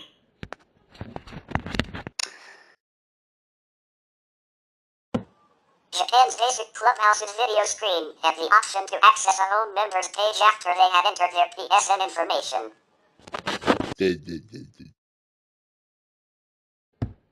Users could block other users from being a member of their club.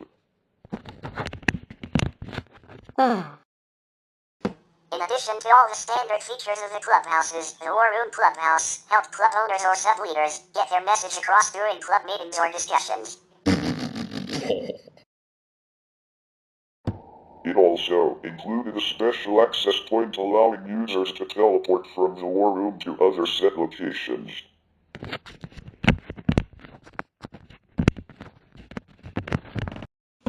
On 2 December 2010, a free exclusive club released for PlayStation Plus subscribers in Europe.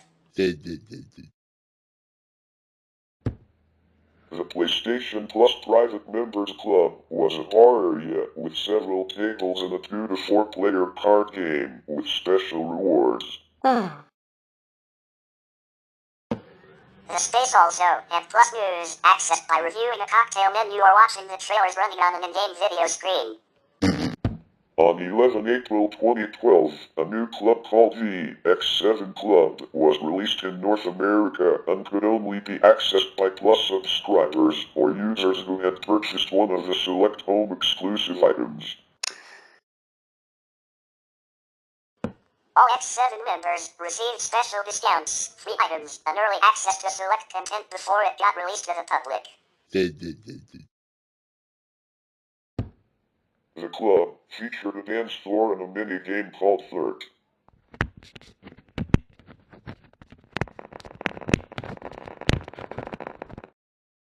Stage sets were premium personal spaces where users who had a video capture system could make their own machinimas. Loot released 4 different stage sets for users to create and fill their own machinimas with, and provided various tools within the stage sets. For example, lighting and props to help the users create their own machinimas. Loot also had an array of items available at their loot store in the shopping complex. Home consisted of various locations for players to interact and participate in activities which were produced by both Sony Computer Entertainment and various third parties. Spaces on the navigator were broken up into categories based on each space's publisher and /or purpose. Spaces' names and availability varied based on the user's location. There were 4 different versions of Home, which were based on 4 regions: Asia, Europe, Japan, and North America. Whoa! Countries joined whichever Sony Computer Entertainment division they were under. Japan was the only country with its own version of Home. SCEHK operated the Asian Home, SCEE operated the European Home, SCEJ operated the Japanese Home, and SCEA operated the North American Home. The different regions' home environments had similar and different features between each other. The core spaces were the spaces made by Sony Computer Entertainment specifically for the home environment and served as the central meeting point for users. These were the main spaces of Home and were updated the most. They were also where most events occur. These spaces included a central meeting point, a bowling alley and gaming arcade, a shopping complex, a cafe, various game, developer, and company spaces. The PlayStation event spaces and the districts. The Home Square, Europe, Asia, and Japan, or the Hub, North America, was Home's central meeting point where users commonly met and chat. It connected all of the core spaces together and was where much of the advertising occurred. There were 5 distinct districts for specific game genres. Europe's Home Square and the Hub featured a districts design to access the districts. They also featured an activity board, allowing users to access reward-giving quests, which sometimes included users having to visit various places and /or play various mini-games. List of districts. Action District. Action District was reminiscent of a first-person shooter level providing access to action and horror games.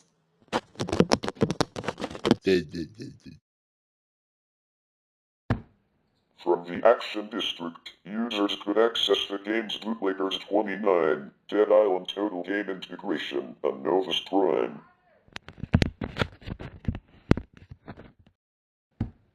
Sports Walk. Sports Walk featured instant Major League Sports scores, headlines and highlights, and sports-themed games.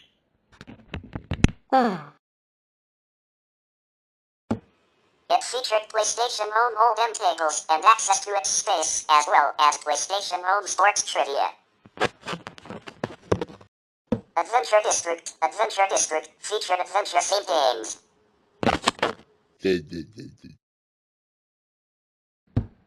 It featured a jungle with tropical areas to explore, including an ancient temple, a coastal shoreline, and a beachfront bar. The space also served as an access point for the game Cutthroats, Battle for Black Powder Cove. Pier Park, North America only. Pier Park was a waterfront boardwalk with a carnival, puzzle, outdoor, and arcade games.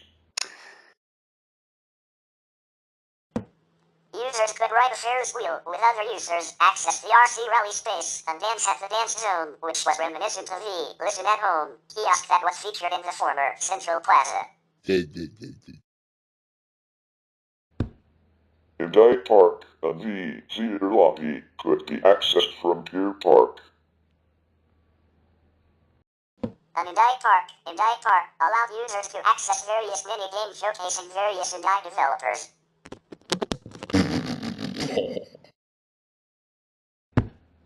This zone allowed indie developers to showcase their work. Other core spaces. Home theater, Asia, Europe, and Japan, or theater lobby, North America, a virtual theater where users could view a range of video content such as film trailers, game trailers, video game features from first-party such as core and third-party publishers such as Eurogamer, full-length TV shows, and podcasts from various gamer organizations.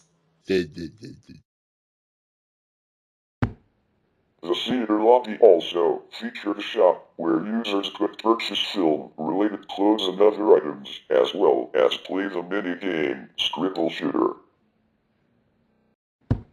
Bowling Alley, Europe and North America, or the game space, Asia and Japan, a space that contains social mini-games such as 10-pin bowling and pool billiards. It also featured a variety of arcade machine games including Echochrome. Prizes were awarded for beating the arcade machine games. The game space also featured dartboards, as well as arcades from the NamcoMuseum.com PSN downloadable game. Shopping Center, Europe, Mall First Floor/Second Floor, North America, or Shopping Mall, Asia and Japan, the core space where the majority of purchases were made. The shopping complex allowed users to buy new clothes, accessories, premium locations, personal spaces or clubs, and other items.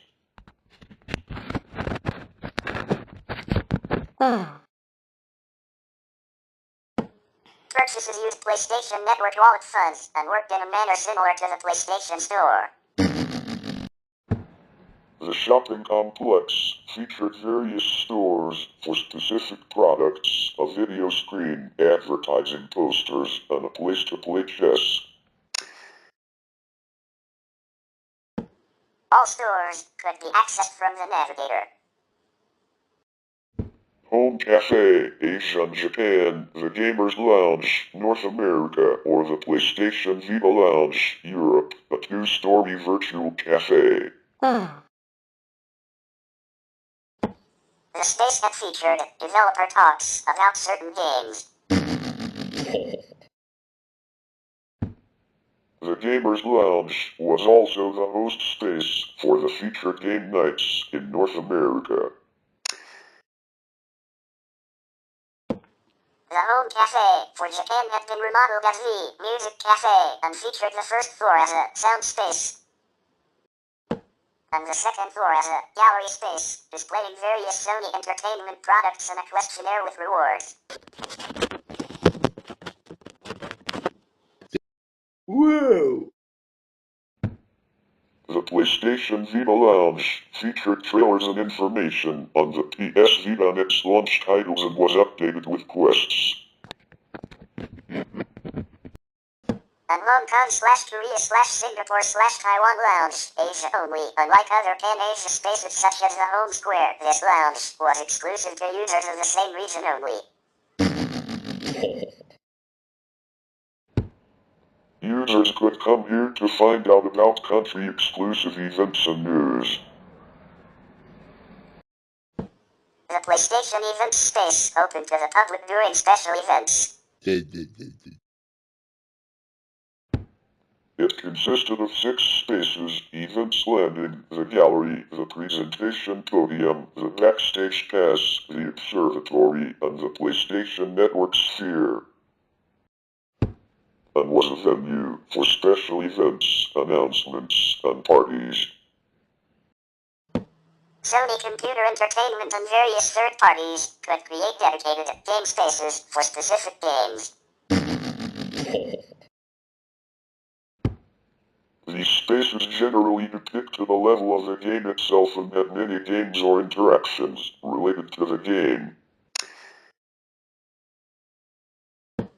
There were over 40 game spaces that were released for home. These game spaces varied depending on the region the user was in. Video game developers were able to create developer spaces for their developing company to showcase their products in home. These spaces acted similarly to game spaces except they were not for a specific game. These spaces generally had many games related to their company or games and offered a wide range of content for purchase based on their company. There were 12 game developer spaces for home. Non-gaming related companies could also create sponsored company spaces for home.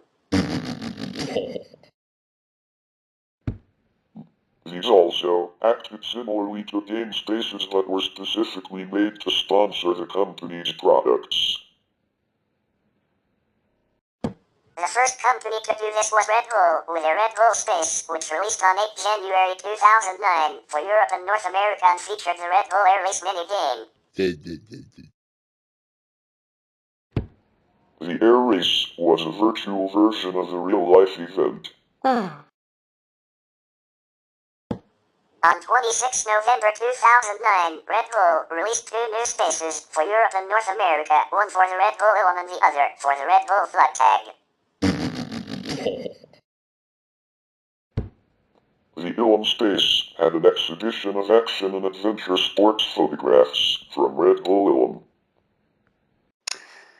The winning photograph from each of the competition's 10 categories were displayed on large illuminate cubes, imitating the real-life exhibit.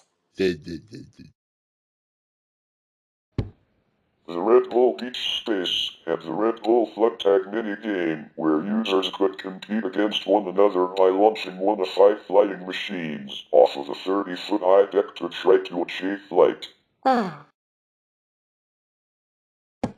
It also featured a Red Bull jukebox with 10 different tunes from Red Bull. All 3 of the Red Bull spaces were released to the Asian home on 17 June 2010. On 5 January 2012, Red Bull released their first personal space for home, the Red Bull House of Skate, which featured an indoor skate park. Phil Harrison stated that locations built around famous coffee, drinks, clothing, and record companies, along with major retailers and other such companies, could feature content depending on the company's desire to create home content. Game launching was a feature in home which allowed users to launch PS3 games while in home. There were two types of game launching, full and simplified. Full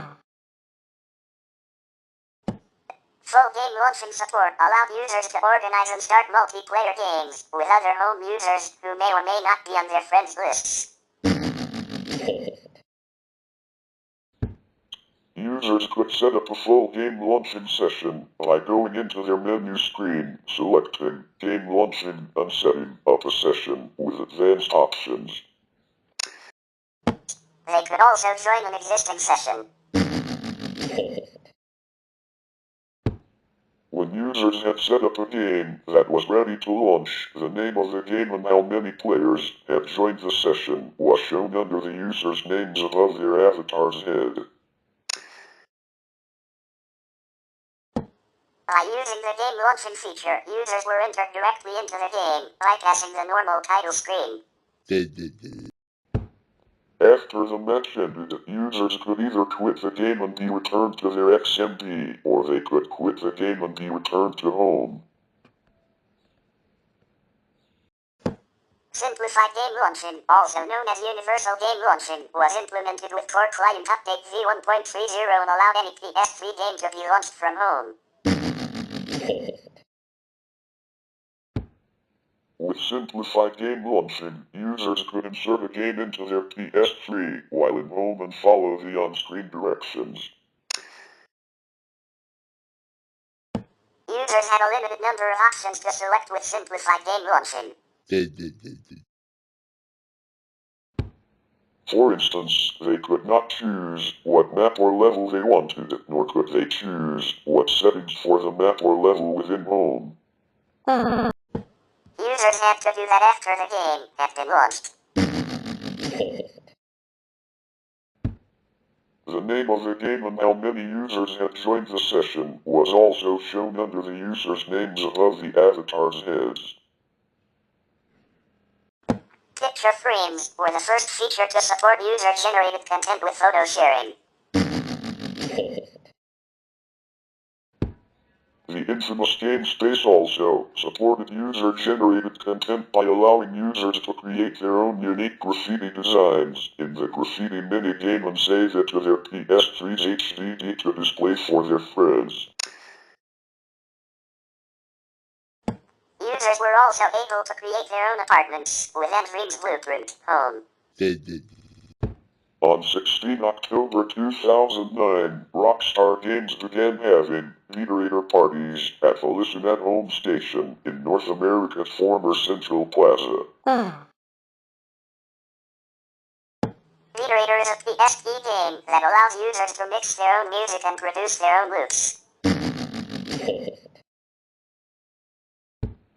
During Beaterator sessions, Rockstar Games played Beaterator tracks that users had uploaded to the Rockstar Games social club.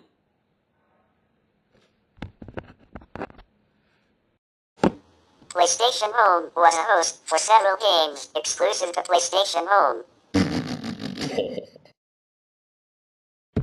In October 2009, Jack Buser announced that PlayStation Home had developed into a game platform, first and foremost.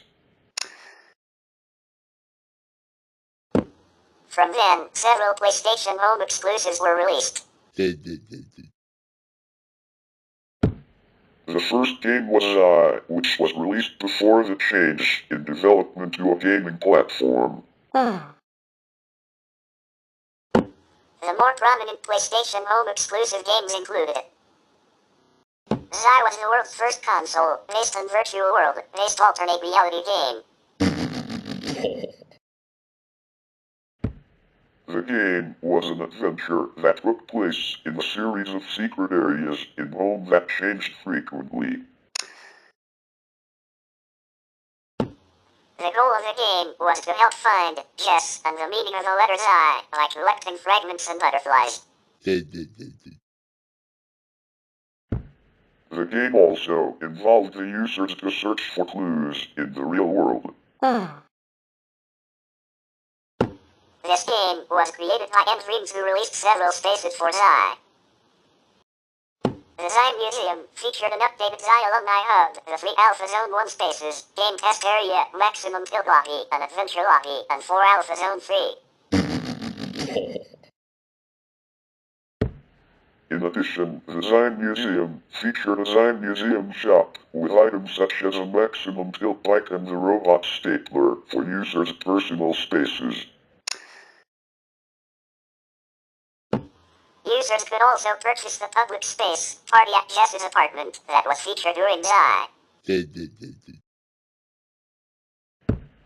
A sequel called Xi Continuum released in December 2012.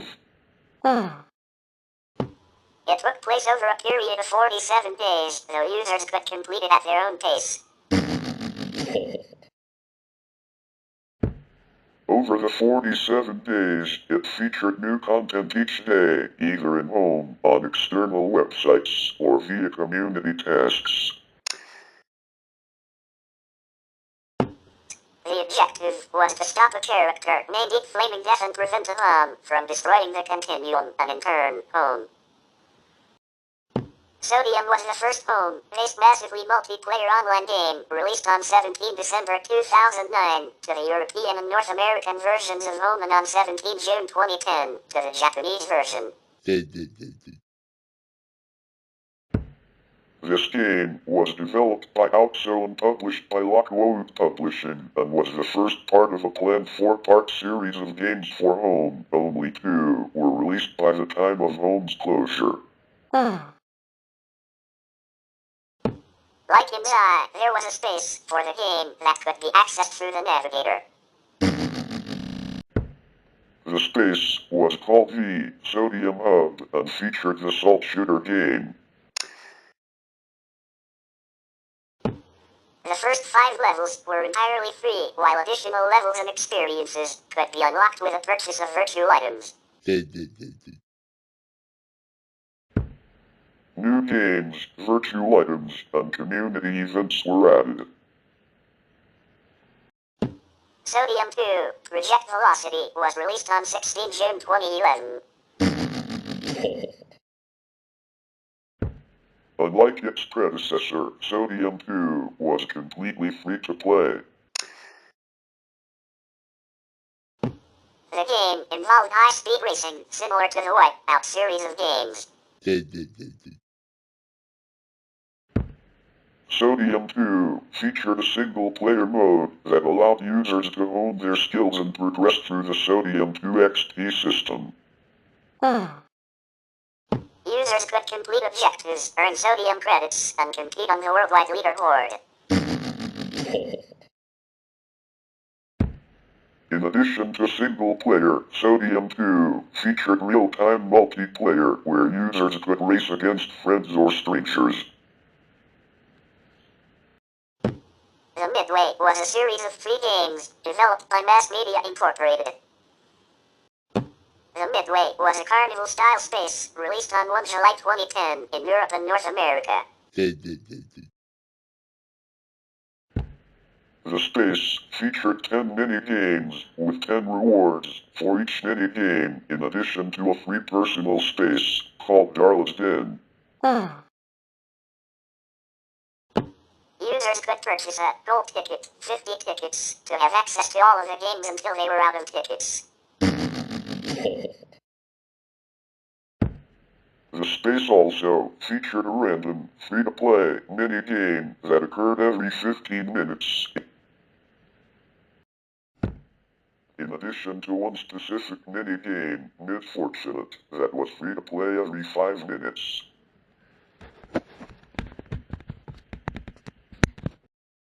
The Midway 2 was released on 9 December 2010 in Europe and North America and expands on from the Midway.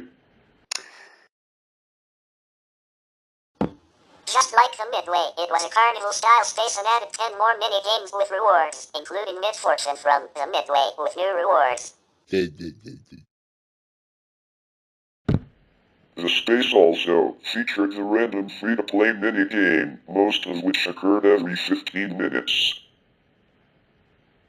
The Midway 3 was released on 16 May 2012 in Europe and North America and expands on from the Midway and the Midway 2. Just like the first two midways, this space was a carnival-style space and added 10 more mini-games with rewards, including mid-fortune from the previous games, with new rewards. Like Midway 2, the space also featured the random free-to-play mini-game, most of which occurred every 15 minutes. Along with the release of the Midway 3, Mass Media released a central hub for the Midways called the Hot Zone. Whoa! The Hot Zone featured an air hockey mini-game, Redemption Center, where users could redeem their Hot Zone points, a ticket booth to purchase more tickets for Midway's mini-games. Access to the 3 Midways, Darla's Den personal space, and a registration for the Midway Cash Carnival sweepstakes. Users that played any of the Midway's mini-games were entered into the Cash Carnival sweepstakes, was open to U.S. citizens only, where users could win weekly prizes from Sony Electronics, with a grand prize of U.S. $15,000, May 2012 to November 2012. Novus Prime was a free-to-play multiplayer game in PlayStation Home, developed by Hellfire Games. The game allowed users to play missions in either single-player or multiplayer cooperative format. Users could form teams of up to 4 players and embark on missions where they employed weaponry in battles against fleets of enemies.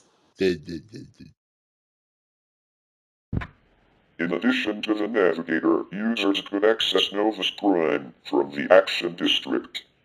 Novus Prime received 2 expansions, Escalation on 31 March 2011 and Vindication on 11 January 2012, each adding new missions, weapons, enemies, races, rewards, as well as a personal space. Aurora was a game world with challenges and secrets to uncover that evolved over time with new features, characters, games, and narrative.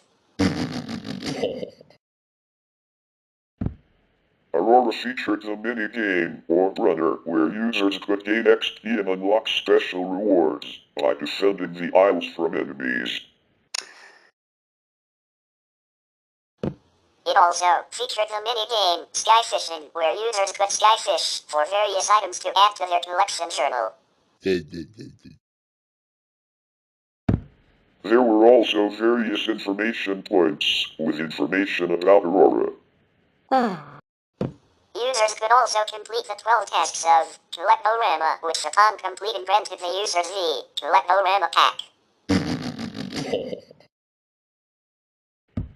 Another mini-game was Aurora Defense, where users defended the Isles of Aurora.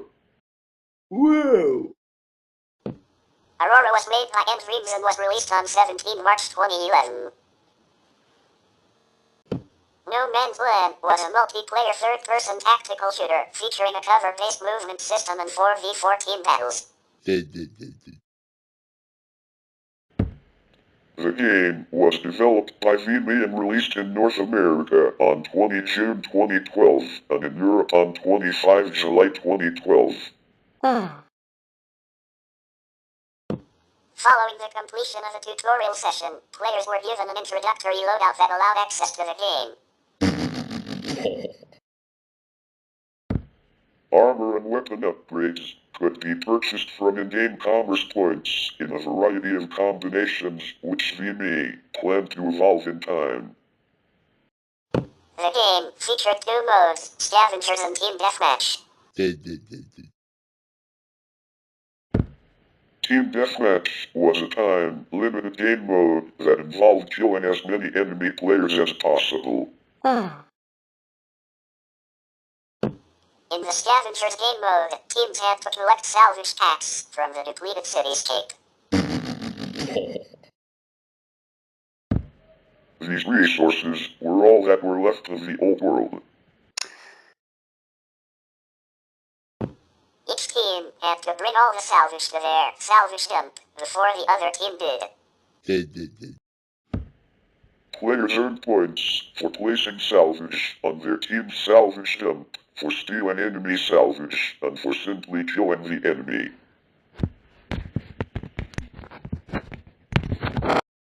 Mercia, Fractured Realms was PlayStation Home's first free-to-play role-playing game, RPG. The game opened up the possibility for huge worlds and a depth of narrative that had yet to be explored on the platform. It had a detailed XP system and rewards. Players could explore the world and dungeons, fight beasts, collect items, and complete quests. Players could also discover the Guardians who guided them on their journey. The game was developed by Lockwood Publishing and released on 30 August 2012 in Europe and North America. Home Tycoon was Home's first 3D city building game, developed by Hellfire Games. Home Tycoon, similar to the Roller Coaster Tycoon and Zoo Tycoon games, allowed users to create their own city from the ground up, explore it at street level as their own avatar, and share it with friends. The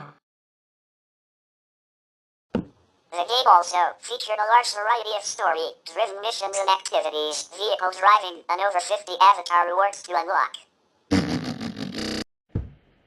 Users assumed the role as the newly elected mayor, in which they gathered resources and brokered strategic business deals to kick-start their town's economy. There were over 60 unlockable buildings throughout the game, and users could craft and personalize their city with apartment buildings, luxury homes, public parks, power plants, research hospitals, police stations, and other structures. Intellivision Productions, Incorporated announced on 14 September 2012 that it would be bringing free classic games from the Intellivision game console to PlayStation Home as Intellivision Gen 2, released in fall 2012. The games featured were Astro Smash, Shark, and Night Stalker, which had been upgraded while staying true to the original's looks and gameplay. The development team stated they were enhanced yet completely faithful conversions. The developers also stated that they added some features that they would have liked to have added in the original versions. Astro Smash Gen 2 featured more types of UFOs, more pronounced difficulty level progressions, and base weapon power-ups in comparison to the original. With Shark Gen 2, in addition to players being a fish eating other fish trying to take down this shark, their food and foes both swam in a wide variety of new patterns. Night Stalker Gen 2 was still filled with bats and spiders, but it had a greater variety of killer robots, each more challenging to confront, along with a variety of maze structures. Other, less prominent PlayStation Home exclusive games include Dragon's Green, Fantasy Mini Golf Game, Conspiracy, Home's first third-person shooter game, Slap Happy Sam, PlayStation Home Hold'em, Sports Trivia, RC Rally, Bootleggers 29, Cutthroats, Battle for Black Powder Cove, Cluster Puck, and many more. Home hosted many types of events, organized by Home and its affiliated content providers. Live events such as developer interviews, E3, sports, and concerts were broadcast. Special events were generally held at one or multiple of the PlayStation event spaces in-game. The first events in Home required the users to either answer questions or suggest ideas on the official PlayStation Home forums for a chance to win a prize. Whoa! The prize was generally a US $10 product voucher for virtual items in the shopping complex. These events were organized by the PlayStation Home managers. Some events were used to promote and advertise upcoming films. In 2009 in Europe, there was a treasure hunt occurring in Rome to promote the film Transformers: Revenge of the Fallen. There were some events in Rome where users could win PS3 games. US users in the North American home had the chance to win the Uncharted 2 Among Thieves Fortune Hunter Edition by entering the Uncharted 2 space between the event times and playing the Masked Mayhem mini-game. The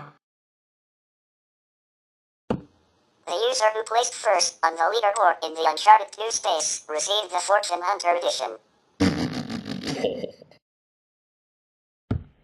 Users also had 3 chances during November 2009 to win the Uncharted 2 Among Thieves Fortune Hunter Edition. The first live streaming event for PlayStation Home was NASA's final launch of Space Shuttle Discovery. This event occurred on 24 February 2011 at 4:50 p.m. EST. Users could watch the live stream from their or their friends' Sunset Yacht, formerly Amaterasu Yacht, personal space. From 29 July through 31, 2011, the EVO World Finals were streamed live in North America Theater. This stream was also used to test a new streaming method for home. Rewards were given each day, with a final reward, a virtual replica trophy of the EVO Championship Trophy. In the European and North American home, the home management team set up dates for users to meet up and launch the featured game of the night. For example, in the North American home, there was a Resistance 2 SRPA Siege Night, which occurred every Friday from 6 p.m. PT to 10 p.m. PT. Whoa! The North American home had a featured game night where online multiplayer games have been pre-selected in advance to be featured every night of the month for users to meet up in home and launch into the featured game of the night. A variety of potentially offensive words and word combinations were automatically censored in messages that were typed in any chat channel, be it public, private, group, or club chat. Users were able to report inappropriate or offensive behavior of other users to moderators by accessing the PlayStation Home Safe screen. Moderators reviewed these reports periodically and took action against a user's account based on the type and severity of the offense.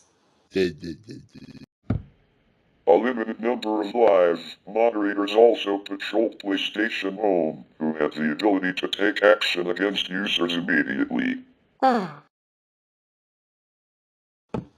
These moderators were often invisible to other users and typically would not type in public chat. Suspensions and bans were made against a user's PSN account and restricted their ability not only to use PlayStation Home, but any other online service on PSN. Users were also able to change their communication settings to block or mute messages from users who were not on their friends list. PlayStation Home underwent weekly maintenance on Wednesdays, formerly Thursdays, which came with weekly content updates that included new spaces, games, or items. The core updates provided bug fixes and expanded the social and gameplay aspects of Home. The beta received several updates that included giving the users the ability to access the patio of their hardware studio, to access the menu pad, and to access the shopping complex. After location affecting updates, the location had to be re-downloaded. Content updates did not affect the version number, while core client updates affected the version number. Key version updates. Version 1.03 was the first open beta version and was released on 11 December 2008. The home icon automatically appeared under the PlayStation Network category on the XMP. Version 1.50, released on 20 April 2011, introduced real-time multiplayer, improved physics and graphics, and greater control over collision detection as part of a suite of new technology that developers could use to create connected gaming experiences. Also with V1.5 were more avatar save slots, new facial built-in features, better furniture management, various graphical tweaks to the navigator, improved object placement options within the personal space, and increased chat log options. Version 1.60, released on 8 December 2011, increased furniture limit in personal spaces and clubhouses from 50 to 100 items, allowing 4 active items to be placed. Whoa! The update also improved targeting in personal spaces. Portable items and companions were made to automatically reactivate after entering and leaving games and spaces.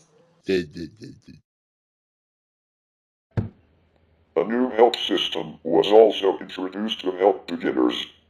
The 3-minute inactivity timeout for arcade games was removed, along with the community option under options in the menu pad. Additional tools were also added for developers to enable them to make better games. Version 1.65, released on 25 April 2012, replaced the menu pad with a new, simplified menu screen, added adjustments to the furniture slot memory,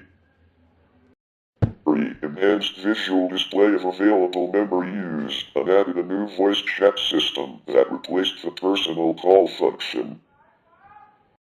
Whoa! Alerts were also made to integrate better, and the ability to shop from the wardrobe was added. The cross-game invite system was expanded, and the stability of real-time games was improved.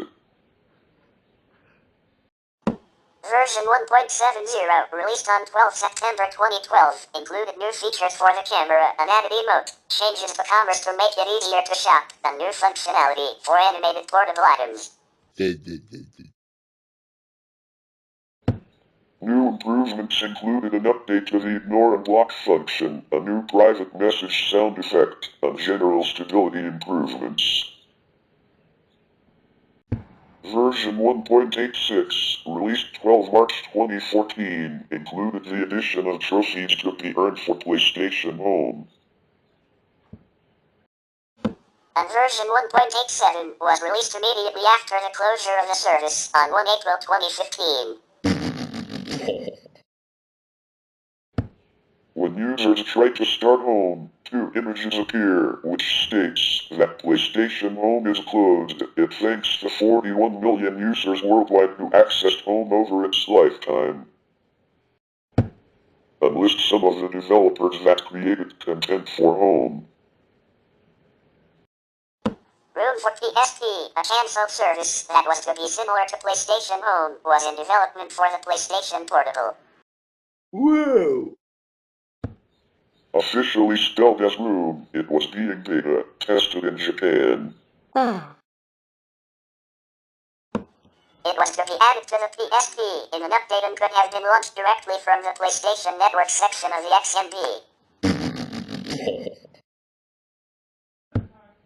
Just like in Home, PSP owners would have been able to invite other PSP owners into their rooms to enjoy real-time communication. A closed beta test began in Q4 2009 in Japan. Development of Room halted on 15 April 2010. PlayStation Home Arcade is an application for the PlayStation Vita featuring games that were previously only available as arcade cabinets inside PS Home. Once purchased, games can be used on either platform at no additional cost. Icebreaker, Whiteout 2D, and a demo of Scribble Shooter are included with the application for free.